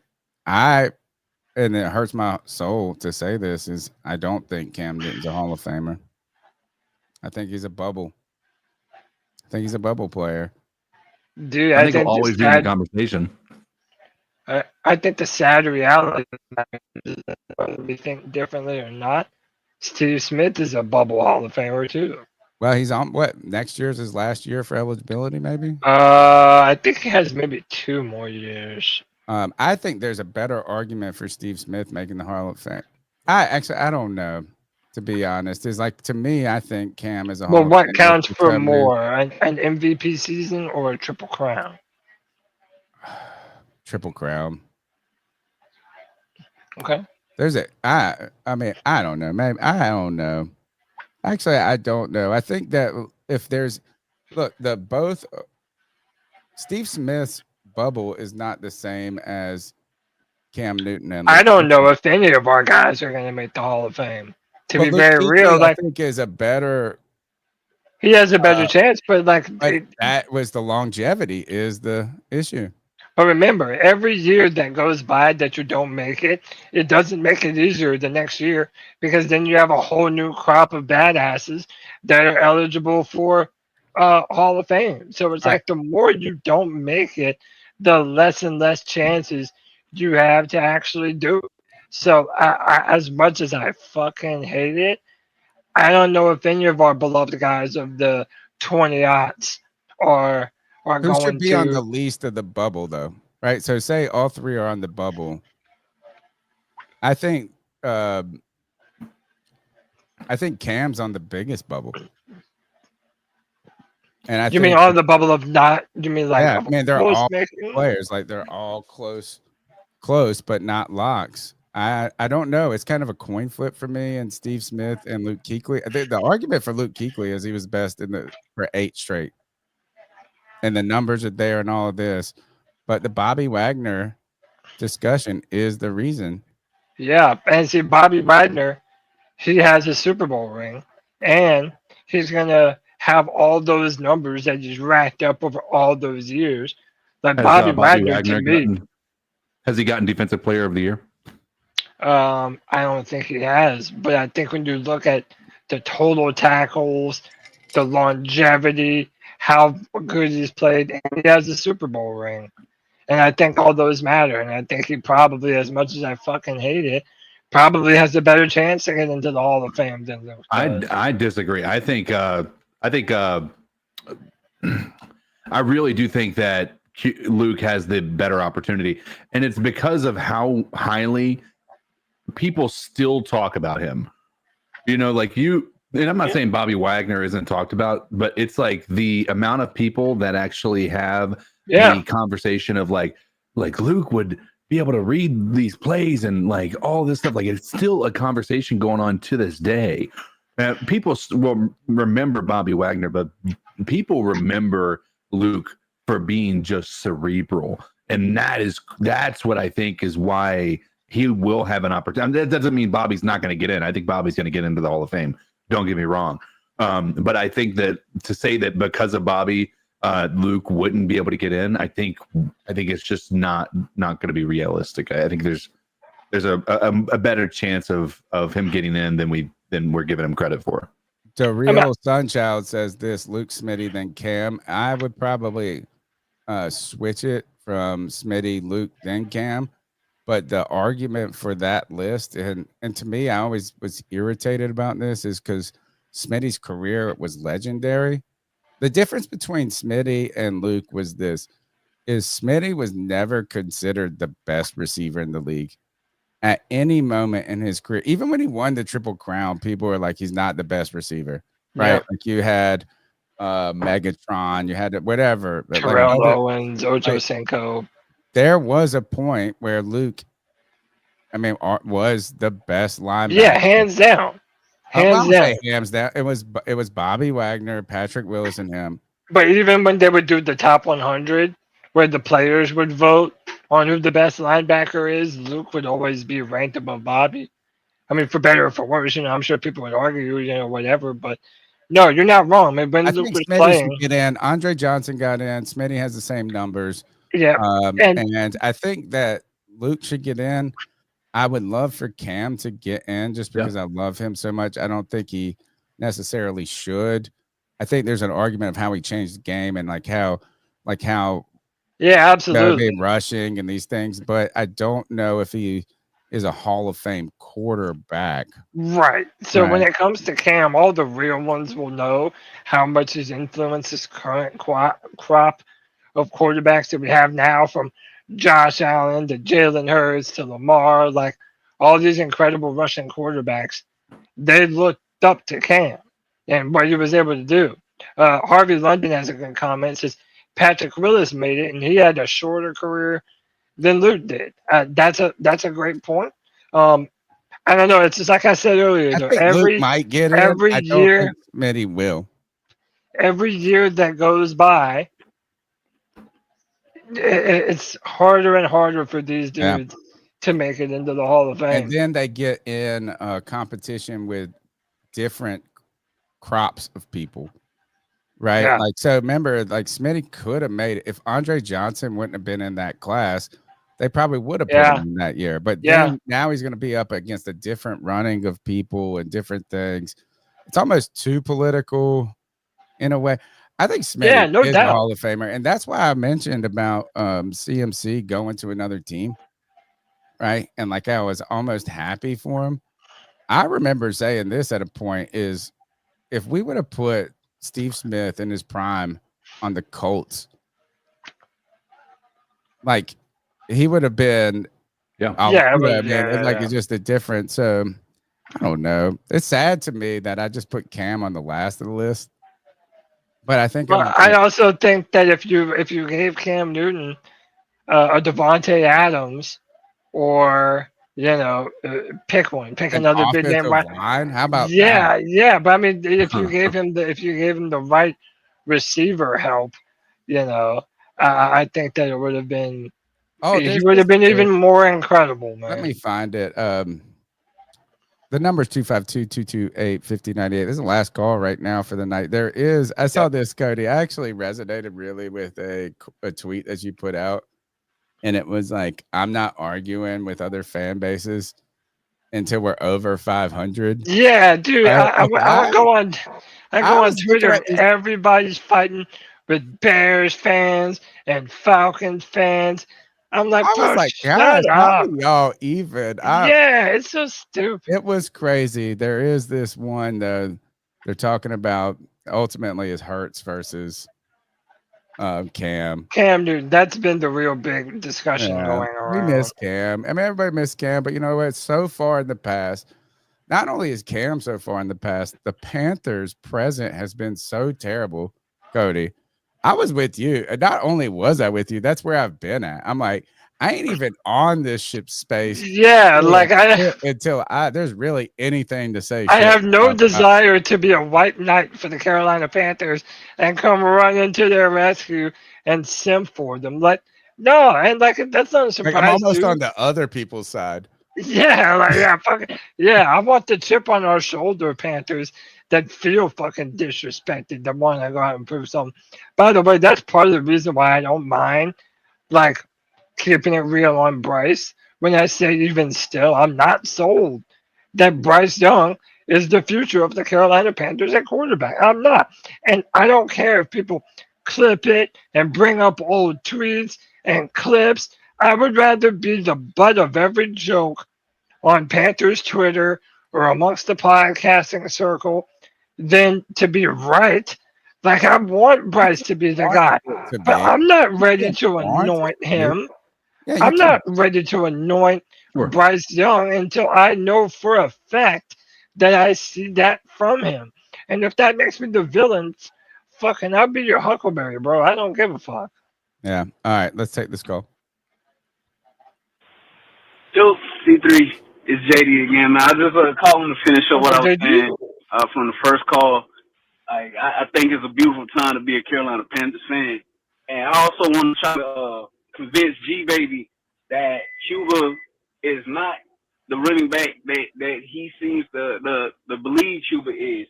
You got to understand that adding Rico to that backfield and having those two guys back there toting the rock, the plays that you probably want out of a superstar running back, those long 30, 40-plus yard runs, you have two backs that are capable of wearing down the opposing team's defense. One of those guys is going to break loose. It might not always be one. It might not always be Chuba. It might not always be Rico. But that's the beautiful thing of adding a Rico. They're very much the same running backs in terms of what they can give you in production. I just happen to believe that having two backs that are very good is going to allow those two guys together to be great.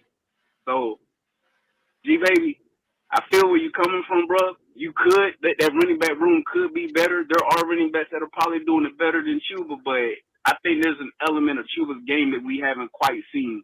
And I believe that adding the Rico to the equation, you're going to be able to see a lot of good things out of the team. Anyway, man, I've been rambling.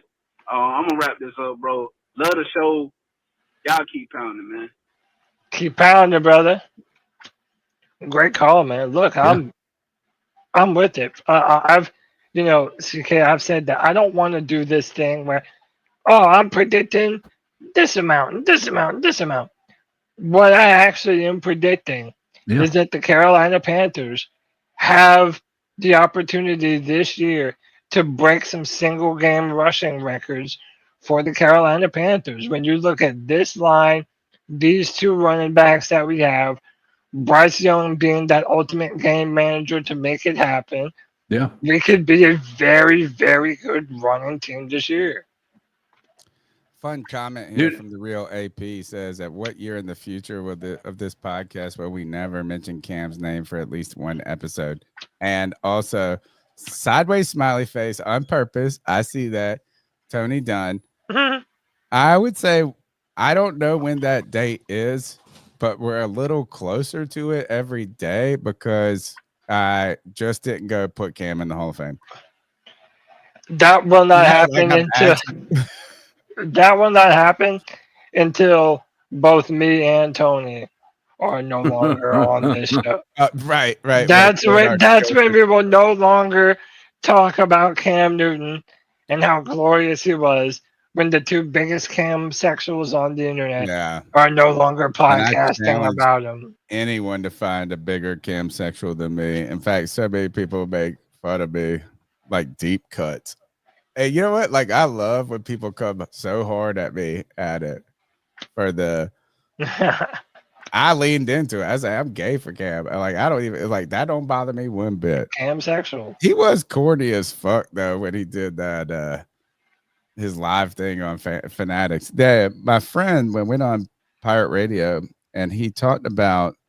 There was like he found it on Reddit and he said, "What's a cringe player in your team's history?"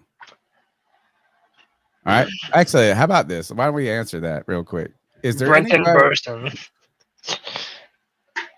Oh, okay. I mean, not a terrible answer there. Cringe. He was cringe. All right.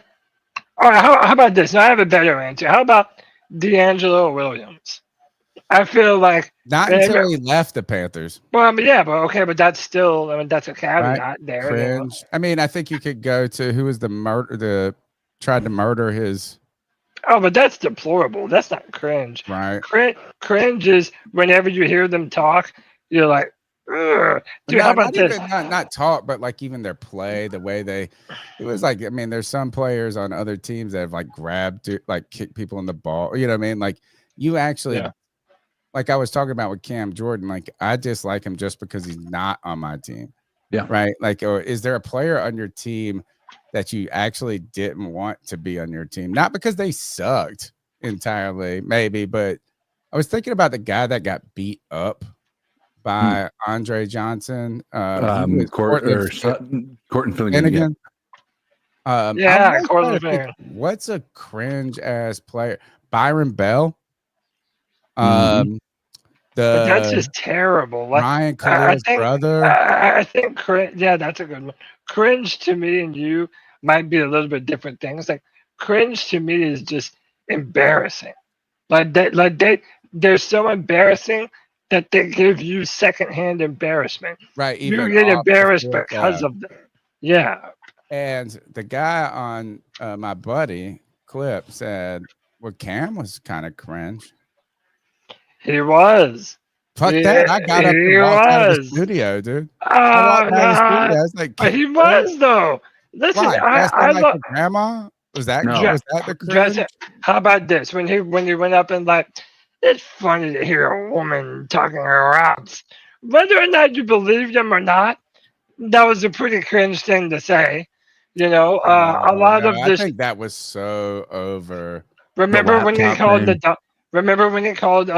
Ndamukong Suh Ndonka Kong Sue? That was also kind of cringe. There was a few virtue signal. Are you on the virtual signal universe? No, I'm just saying it's not shit that I would say. It comes out of left field. You know, he had some embarrassing moments, and I love Cam, but he's not the best with words. Can you admit that? He's not the best with words. Like he's not a person wordsmith. where they're at. Meet a person where they're at. But I would say is that I was upset by it. I was like, no, I would not think about that. But then I watched that Fanatics joint with him and Cam Jordan. And I almost said I don't think Cam's cringe. I think he's turned into corny. But that's like the same thing, kind of. Is it? Like, okay. To me, it is. It's like, corny, like cringe are in the same ballpark of emotion. But why do you say that? What about him is corny? Yeah. Also, how he would dress also I loved all that. I thought it was trend setting. Dude, she would wear bonnets. She would wear not bonnets. Dude, I would wear wore the grandma scarves. bonnet to the game. All right, so this is where I would say corny, because as a YouTuber, right? Like we've been from nothing, right? Just dummies talking on the internet. But you do, and I've always been in this battle about like how much do you try to self-promote? Like, am I begging for your attention? Right? Like, subscribe this, right? Please, please, please, please, please build the audience. You know, is there a medium between just like reminding that it helps to like, subscribe, be a part of the conversation type of stuff, and then the begging, right? And so at the beginning of this Fanatics thing, there's like 40 people. It's probably maybe 80 people in front of the stage. They're having Cam Jordan come out in a little while. And he's like, subscribe. It kind of reminded me of like when you are a public speaker and you say, hey, how's it going, everybody? And they don't say, hey, and they go, wait a second. Hey, let's do that again. Yeah. It's like that's so much. And I was like, damn, dude. I was like, you're fucking Cam Newton, dude. You won't even pay attention to me. But see, and that I'm is begging for your autograph. And now you're like, please subscribe. No, he's one of us. He's literally one of us now. Yeah, but that's what I'm saying, Tony. Like that is crazy. That's what I'm saying. You need to apologize to your man Clip Rock, because he's always been that moment. And by the way, it doesn't mean that I love him any less. Wow. Like I'm still as big of a Cam sexual. Yeah, dude. It's like sometimes some people are just cringe. Do you know how many cringe moments I've had on this podcast? Oh, dude. Yeah, trust me, I do. Yeah, I mean, I do. I have I might have knowledge. a couple later on. You know who else? You know who else was? You know who else I felt was pretty cringe? Robbie Anderson. Yes, Rosen Anderson. Fucking cringe as fuck. I almost would say this is we almost have had boring players. Yeah, we've been a bunch of boys. Not Justin Hardy, Greg Hardy. You could say he was cringe. When he was like, I want 20 sacks in the season. Or when he fucking got in a fight with that girl over Nelly and threw her on a bed of guns. And now he's beating up he's still. But again, yeah, I mean, I guess that's cringe. Yeah, depending on. Okay. All right, yeah, we're on the rails here. This podcast has become cringe at this point. Cody, what else we got to go? Let's get through some of this material. So I put this right. I wanted to see what some of the most anticipated matchups of this season are, because a lot of people are already pointing to the week 1 matchup between Nalo, Tedoroa McMillan, and Travis Hunter, and who's going to get the better of this back and forth. So I'm excited to see that. But what are some other matchups that we're going to see this season that are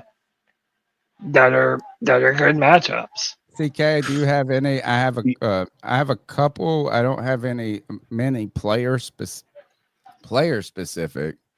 But I have a couple of theme specific.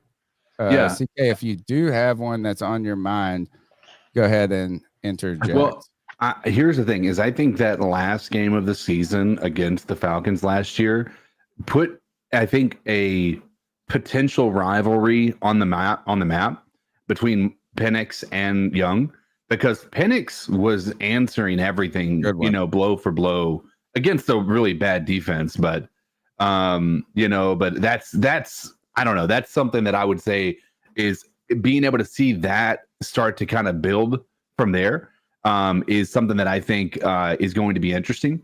But I think if I were to take that out of the equation, I want to see how this team does against some of the top tier talent that we have coming against us next year. I think Buffalo is probably one I'm looking forward to. Right. Do you remember we played them late in the year? Buffalo what day. is mid. It is hold on because it's week 8. All right, so my player specific week 7, the Panthers are at the New York Jets.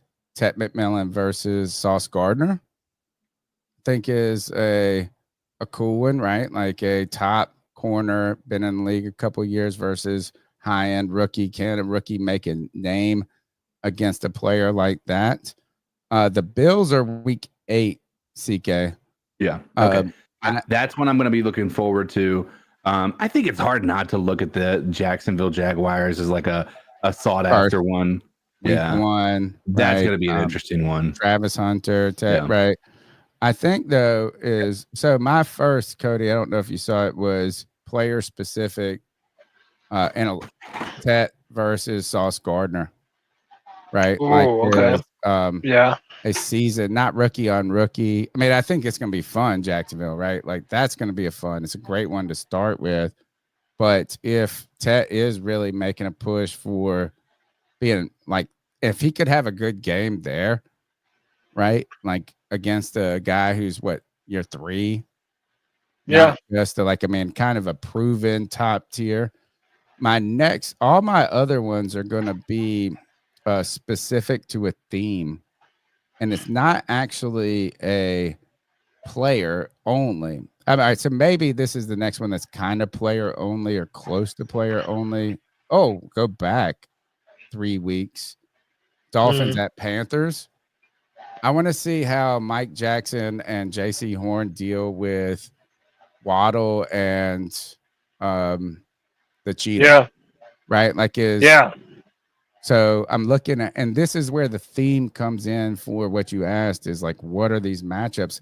All of my matchups, I'm interested in how the Panthers defense fares against certain teams. So Dolphins, Bills, right? How does your defense?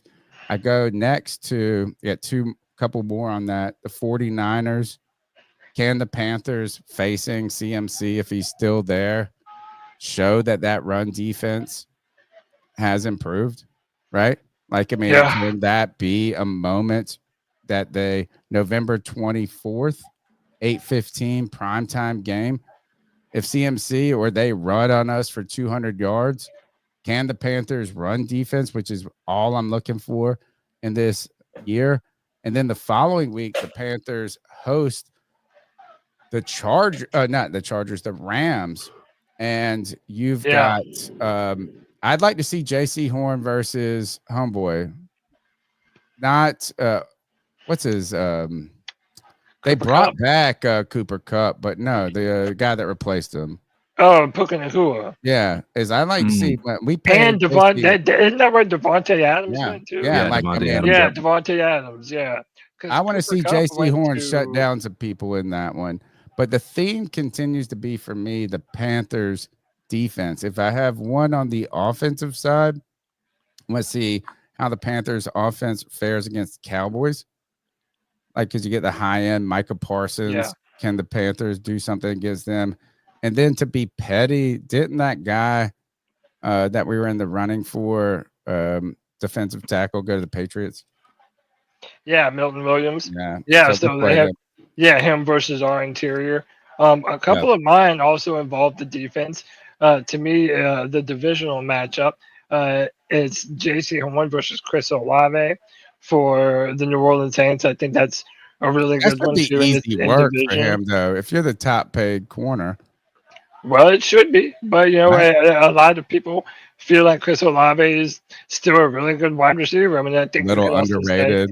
You can also say you can stay in division. Say J.C. Horn versus Drake London, I think is a good one. You mentioned Godwin. You mentioned the Cowboys, and you mentioned Micah Parsons. I want to see if Kevin Kwanu can truly live up to the billing as being that shutdown left tackle and shutting down one of the best pass rushers in the NFL. That's a matchup I would really like to see. Let me see what else here. I want to see. I don't know all the names off the top of my head, but there's some good corners for the Cowboys and the Packers. Oh, well, you got and seeing our wide receivers in T-Mac and XL going up against some really good corners this year. Well, the corner for the Cowboys is Diggs' brother. Is he still there? I think is he still there? Is he not? Corner? I believe, I believe so. Right. And the question with him is Trayvon Deshaun Diggs is a corner for the Cowboys, right? Which I think he should be. The question for him is he really an elite corner or is he a turnover corner? Right? Like kind of like a Montgomery for the Lions. Yeah. Touchdown vulture, or is he really good? Or they're just throwing to him more because or he's just get picks. And that's the only thing, the only metric. I think he's actually good. I would be interested in seeing that. So fun discussion there, Cody. We do have another call. Let's do it. Take that before we get into how the Panthers with the blueprint turn around the season and finish out the show. Let's see who we got. Yo, my C3 family. My brother. Hey, money, what's up? North Carolina.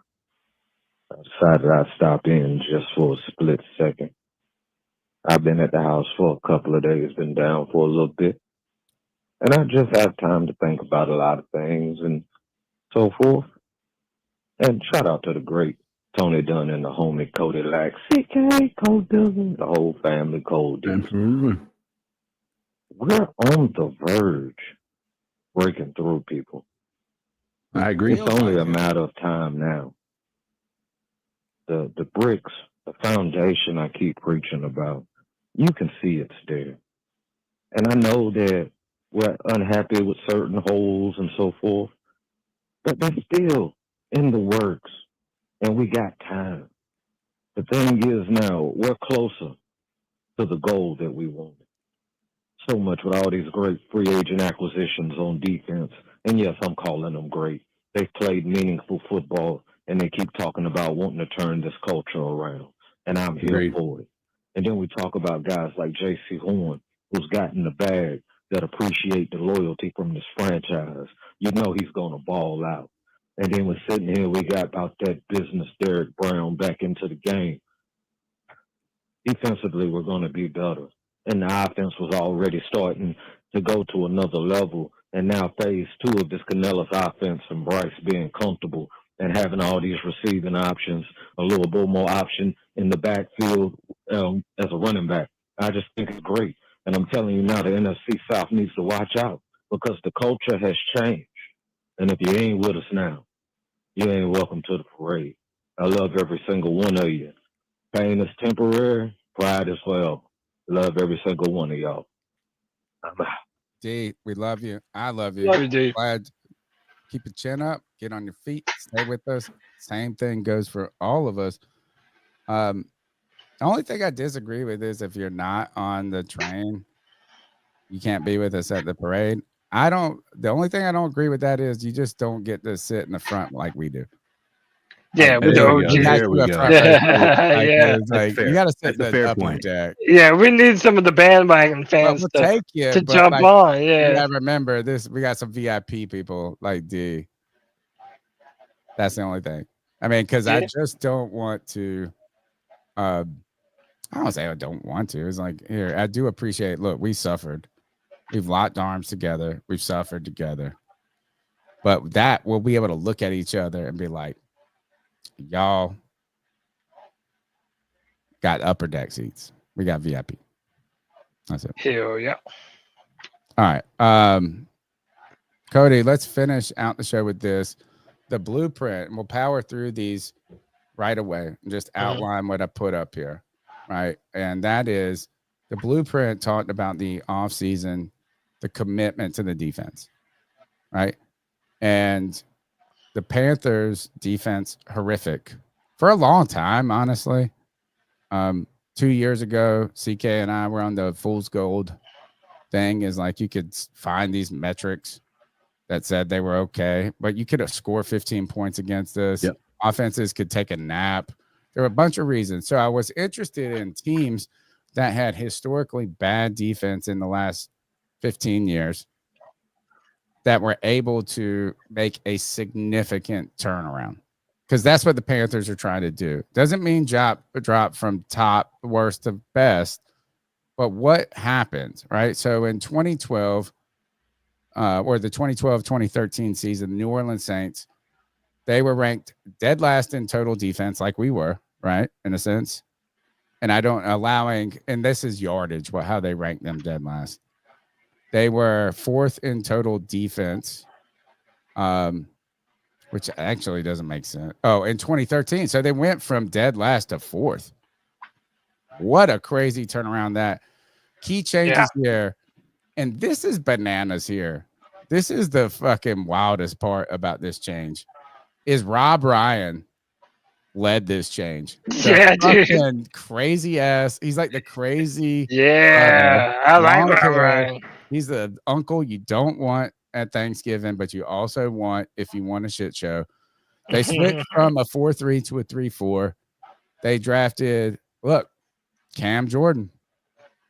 Look, he's at 124 sacks later. Kenny Vaccaro, Curtis Lofton. They stayed healthy. It's a big deal. The next one, Cody, we'll just run through all these just so we don't get lost in the mud. Yeah, man. And the 2016 season, the Jags, 25th in scoring defense, went to second in scoring defense and total defense, called Saxonville. Free agent additions, Calais Campbell, AJ Bouye, and Barry Church. They had a young core developing in Jalen Ramsey, second-year player Miles Jack. Look at those players. They had a bazillion top picks, right? Ramsey, Jack, and Jaku. Marone and Coughlin, right? The old school hats, the mean, old school, gritty guys. Turnovers. If you saw it in the blueprint, Dave Canella said this: if I told you how you wanted to win, if all you had to do was hold on to the ball and go get the ball, and we'll be there, basically is what he said. It's that simple. Number 3, Cody. Yep. The 2019 Miami Dolphins were the worst in the league in points allowed. The next year, they went in 6th in points allowed. They signed Byron Jones, Kyle Van Noy, Emmanuel Ogba, Brian Flores, right? Big-time defensive coach. Yeah. A lot of success in Minnesota. A lot of controversy surrounding Brian Flores. And unfortunate to him because he was a great coach. They turnovers in red zone, right? Kept it simple. Number 3 or 4 on the list, the Cowboys. We're talking the Micah Parsons year, right? Yeah. 28th in points allowed the year before. Historically bad run defense. This might be a great comparison for the Panthers. Is like if you're looking for a team. Yeah. Right? Worse. They jumped to 7th and led the NFL in takeaways. I think you're not going to like this part. Dan Quinn replaced Mike Nolan, right? Big change. Draft picks Micah Parsons, who becomes defensive rookie of the year, player of the year candidate as a rookie, or a player of the year candidate. Parsons and others, big aggressive defensive front.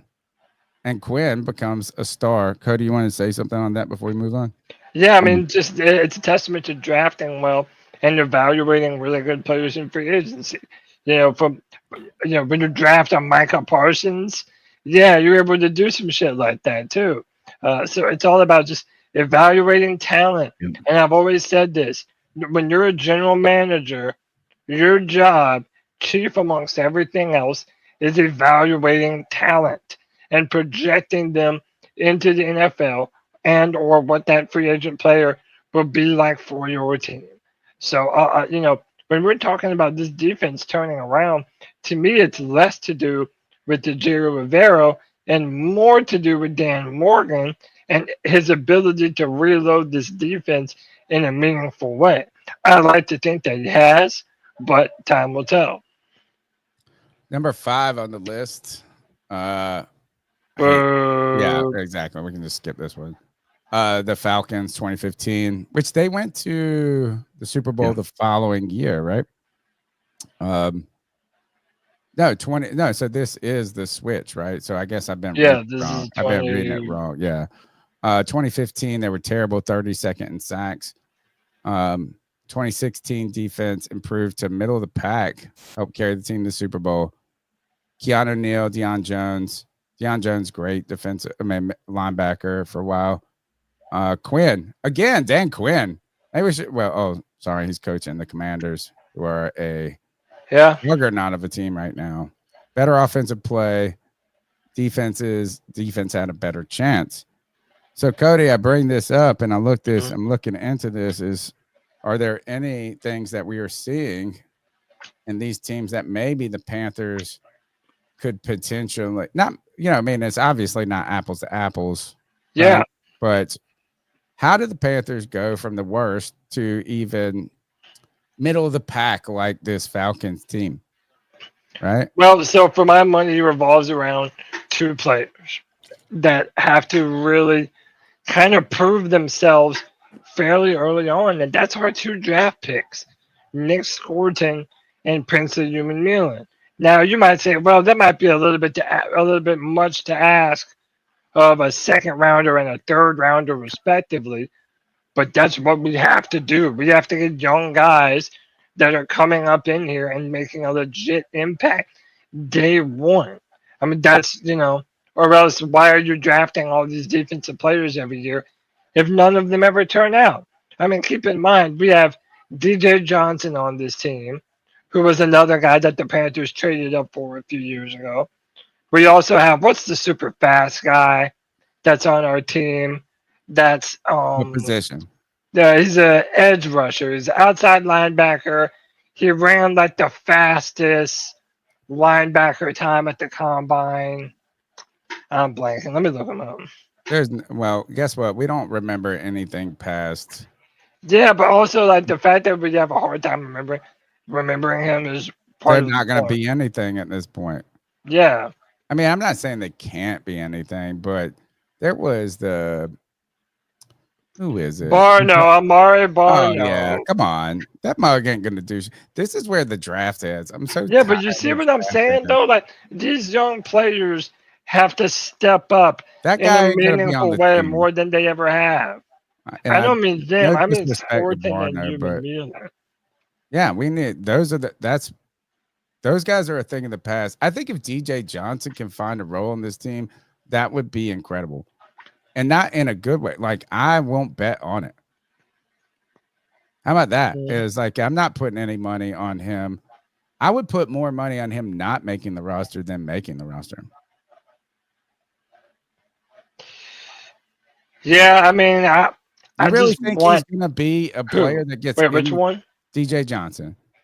No, I think, dude, that's what I'm saying. A lot of those be gone. Other players, I don't give a shit about. Dude, they're not like they're going to be. He was already 25 when they drafted him. Yeah, like I want the new young guys to show themselves. Like and when defense to CK, that was Evero's dude. Yeah, a lot of these dudes are, even the guys now. So, I love it when Nick Scorton is knocking hats off the table. I love it when Princely Human-Milan is was the Matt Rule guy. Yeah. But I love it when Princely Human-Milan is telling them they're going to have to pay him even earlier, even sooner. So it's like, yeah, we need that type of shit. All right. So for the Panthers, CK, to do any of this, let's see what they did this offseason, Cody. Next. All right. So key moves, obviously. J.C. Horn, they started the blueprint with that, securing him. I also thought that was the most boring part of the whole damn bit. Is J.C. Horn boring? Is it boring? Like when they were like, that guy in his car, like they showed his house. They went in his empty ass garage. Oh yeah. You mean like the car, and he's just like, I want to be here forever, and that was it. I was like, gosh, I kind of like that though. I think that's why they like him too. He's not, traditionally your wide receivers and your corners are the quote unquote divas. You know, they're the ones that always want the biggest paycheck. They're the loudest. They're the shit talkers. JC Horn is decidedly not that. I didn't need him to be a lot though, Cody. It was just like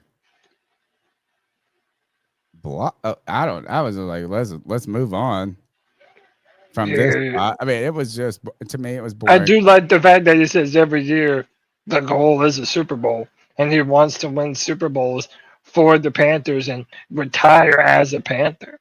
And I do love that. The one what he did say that I loved in that, or not love, but like I liked, was he had his best season last year that earned him the contract. But that's scratching the surface, and that better be right. Like that's what we're talking about. Is like that shouldn't be the top. We didn't pay him for what he's done. We paid him for what he can be. Panthers go on to retain Mike Jackson.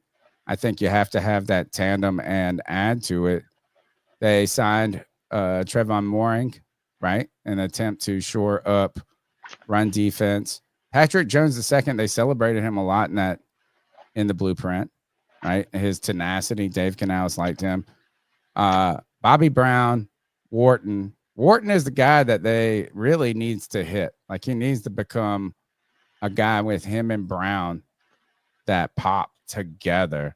And then they go out and draft Scorton, Princely, Uman Milan. Latham Ransom, I think, is going to be a big addition. I just hope that he's not a duplicate too much to Trayvon Mooring. But maybe that's okay. So you don't have to bring him up too much as a rookie. And you continue to fortify and give some depth. You guys' thoughts? Do you see some opportunity for the Panthers to improve on those moves? Yeah. Go ahead, CK. Man, I think there's always going to be that room for improvement. I don't think we got anybody that is going to be like, this fixed every problem we had. So, I mean, there's no magic bullet. There isn't going to be. I don't think there's. If there was, then we would already have them on the team, right? Like, there's just. I don't know that there is going to be a perfect situation where we grab the guy who is going to make this team like go from an average defense to an elite defense. It's the body of work, and again, as I said, I mean, my confidence in what this defense is going to be, while if Evero still mans the controls, if you will, it's not very high. Yeah, I maintain the young guys have to step up, because as much as I love Tershawn Wharton and Bobby Brown and DJ Wanham and some of these other guys, these young players have to be a part of our future.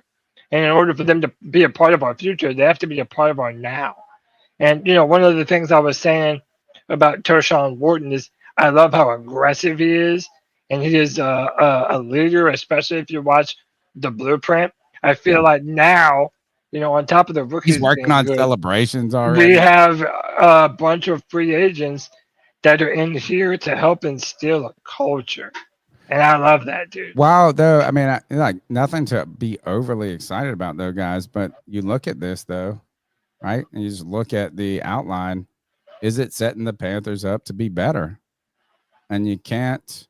I think yes. I think the answer is now. How much better is a question we don't know. Cody, continue through, and let's see where the upgrades really were or additions, right? So you keep Horn. Mike Jackson, to me, is the guy. I know people think he's just okay. I think he's been really good for this team. Ransom, as a rookie, can he inject himself?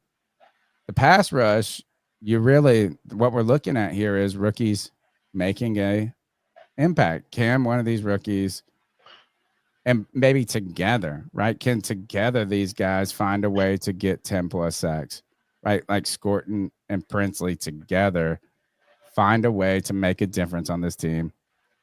And it comes down to this run defense, right?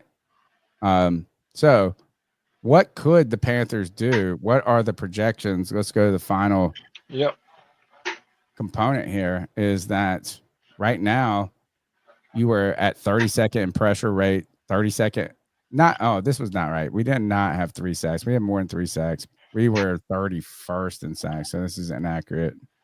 Yeah, you have to be careful with these chatbots because they'll just make shit up.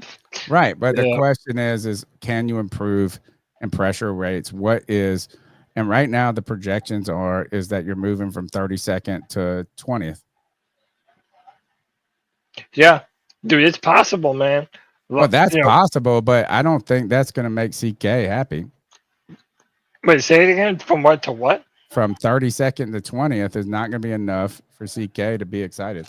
No, of course not. I mean, it's notable, but it's how you make it there, right? I don't even think. This team was so bad last year. Like, to overcome historically bad, in my mind, you have to show that you don't need to have the best players in the entire NFL to make your team above average. Yeah. I mean, I think this is that if we get to 20th, it will be better than last year, but not exciting. Yeah. Is the Panthers defense really, they committed, and we want to see the jump that the Panthers offensive line had. That's what I want to see.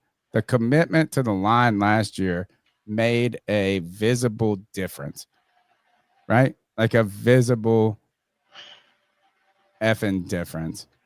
And they committed to the defense this offseason in both the draft and free agency. So if we don't see something significant, like beyond significant, you know what I'm saying? If it's like, oh, we got 20th, that's like just okay. I don't know. I think it comes down to, like, you got to have some standouts. We got to be getting sacked. We got to be difference makers. A lot of pressure on this defense. Not pressure, but a lot of needs and wants for me, because this team will not be great or even good until it's balanced.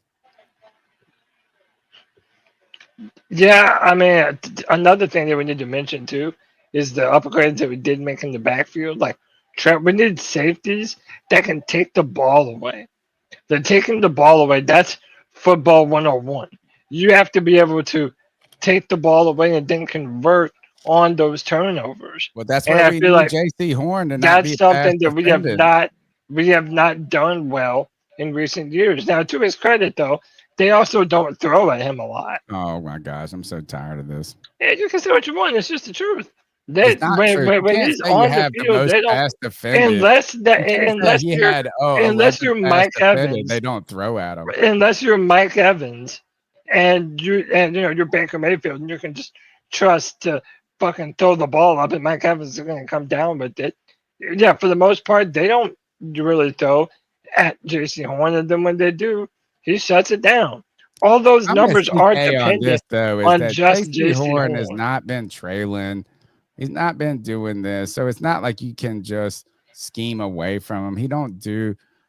Look, I think he's a good can be. And he doesn't travel that much, but he's not a traveler at all. Yeah, so you can't scheme away from him. You can do that to anybody. I'm just saying, you want him to be the dog. We got to have some flash plays too. So don't give me the crap that XL had some drops. Like, I want to see some big flash plays too. A couple interceptions. I'm not saying it's not a thing. I'm not saying he's not good, but you can't celebrate how many pass defended he has and then say they're throwing away from him. I mean, like, how did they get pass defended if they were throwing away from him? Right, because when they do target him, he's defending him. We saw the clips of him doing it. Okay. He did it some of the better interceptions in the NFL. Do you feel that he wasn't worth the amount of money that we paid to him? No, I didn't say that. I'm just saying. Well, but if all of those things, if he's not defending passes and he's sort of, you don't have to sort of account for him on offense. Cody.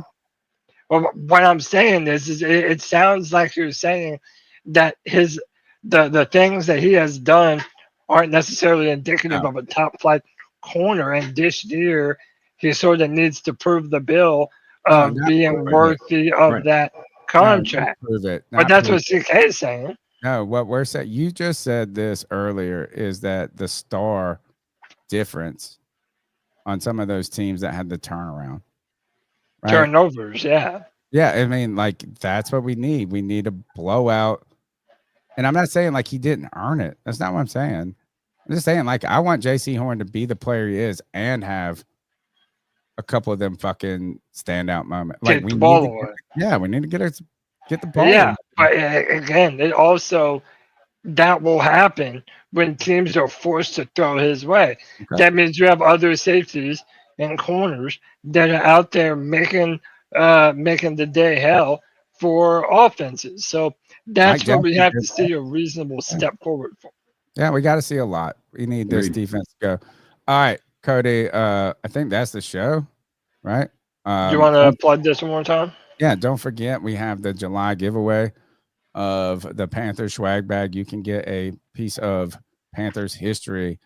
The Panthers, this is a Panthers metal, full straight-on metal, heavy, sharp, pulled off the wall from Bank of America, not illegally, but during the renovations, you have the opportunity to get a piece of Panthers history to put in your man cave, plus a C3 t-shirt, the Voice of Panther Nation, One Voice, One Nation shirt, the OG shirt, and Home Sweet Home sign for your man cave. You can get into the July giveaway by scanning that QR code right there. Go in, it's pinned in the chat, the link to it. Make sure you hit the link to the Gleam giveaway. That's the way you get the most entries. So if you just retweet it, you're not going to get as much, right? Like the best way to do it to market for the giveaway, which I had to pay for this program, so at least make the money that I gave worth it, right? You can get extra entries for doing the things, but make sure you do all the steps, right? Don't just click it and feel like it's over. Make sure it says like, hey, I subscribed, put your email in. You do all those different things. And I saw all the heavy hitters of the C3 Nation have already done this. There's like 7, 8 entries from my bastard son.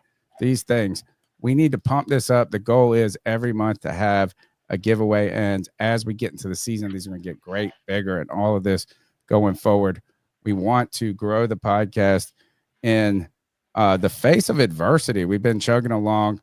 So make sure you help us continue our goal. My goal, I know it's a lofty one, to get to 10,000 subscribers. Probably impossible, but maybe you can help us get there.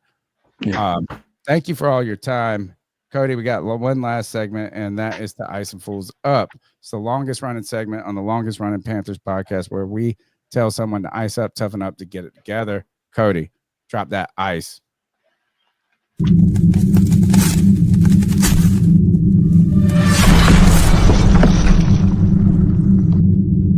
Ice up, son. Ice up. This is where it's our homage to Steve Smith, where we tell someone to ice up, toughen up to get it together. We like to step out, sometimes outside the bounds of football.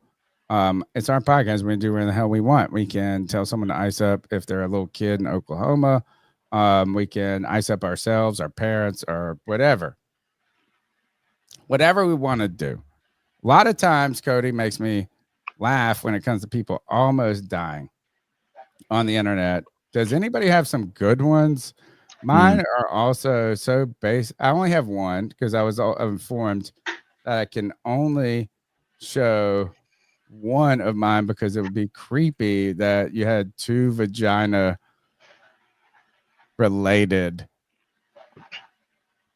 I saw these 2 videos. It's like these bugs are. You mean in a row today, or in I got that? I'm only showing one of 2 for me.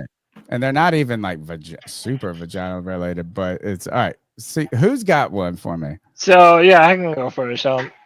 Shout out to Sports Nut. Why did you do this? That just made me laugh in that moment. So, okay. This was on my feed, by the way. Yeah, did you see this? Okay. So, there's a guy, and he's on a golf course, and all of a sudden, he starts mouthing off to this guy. Let me see his name.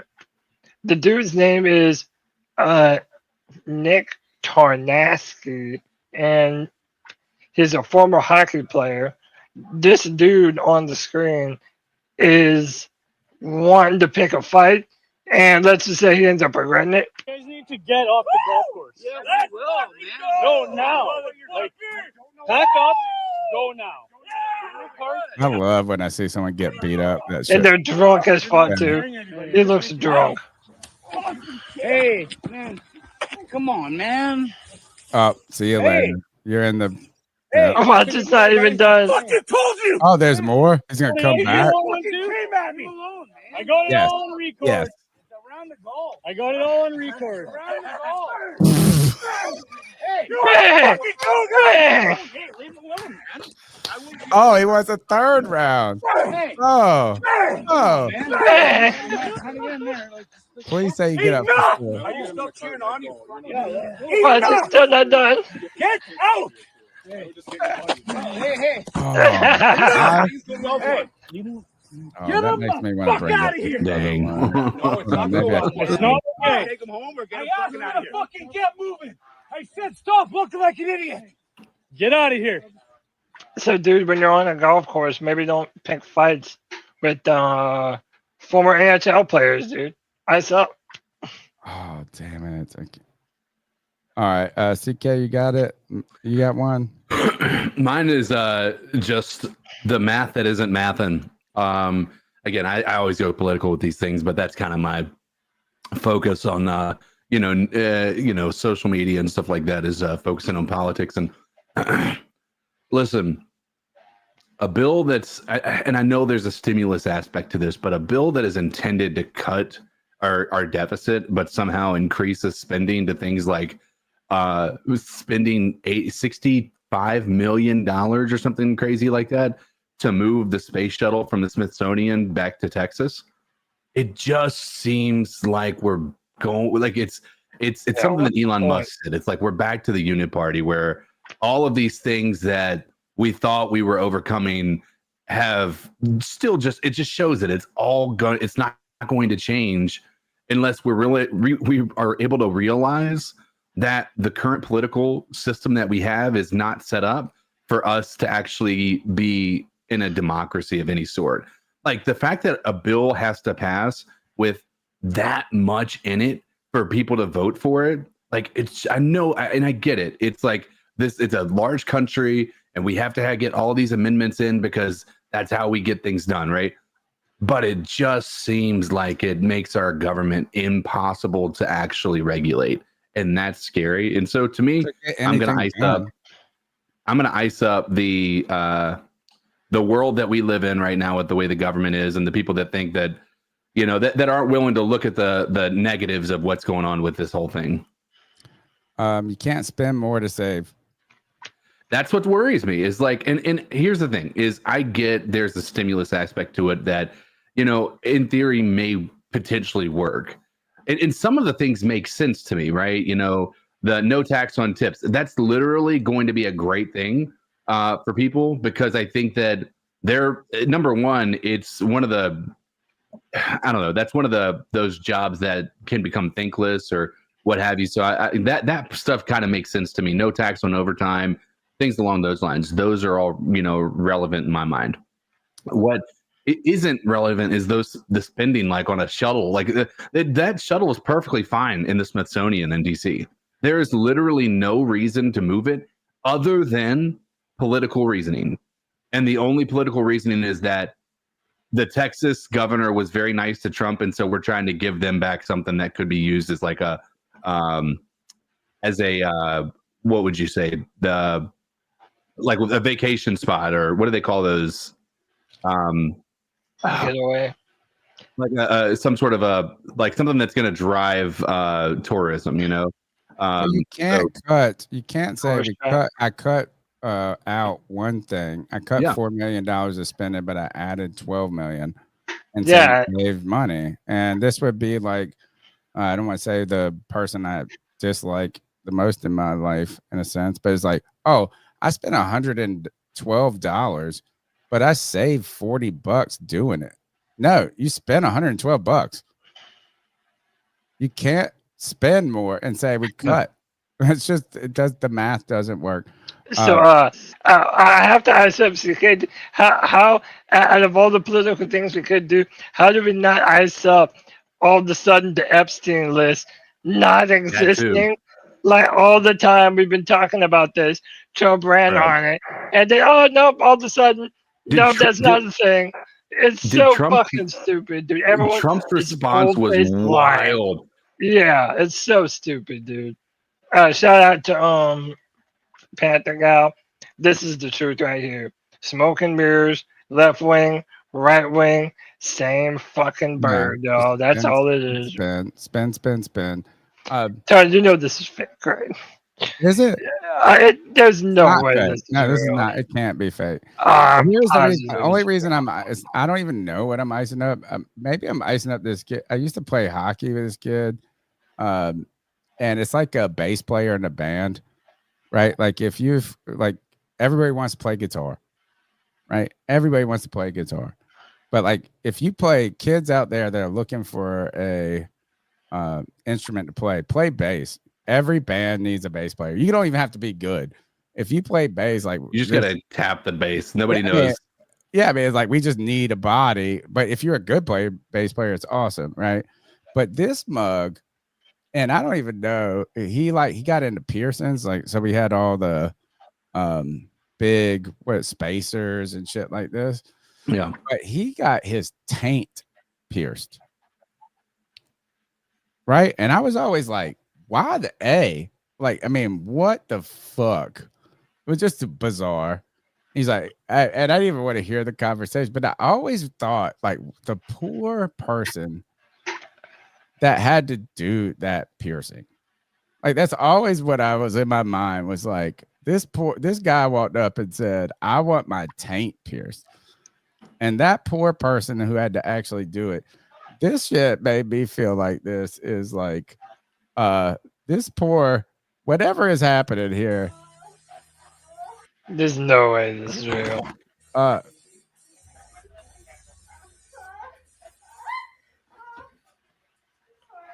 Because he just goes right back. It's a tattoo artist. He got So there's no way, dude. They're out there suffering. Those people that are piercing taints and tattooing people's idiot whatever. Ice up to the people that asked them to do that. It's so stupid. Yeah, man, ice up. All right. Cringe. Cody Lack. That's the C3 Panthers Podcast, brought to you by CarolinaCatChronicles.com, where every Tuesday night we chop out the latest Panthers news and opinions from the fan perspective. We'll be here Tuesday, Friday, post games coming up. Cody, take us out of here. C3 Legion.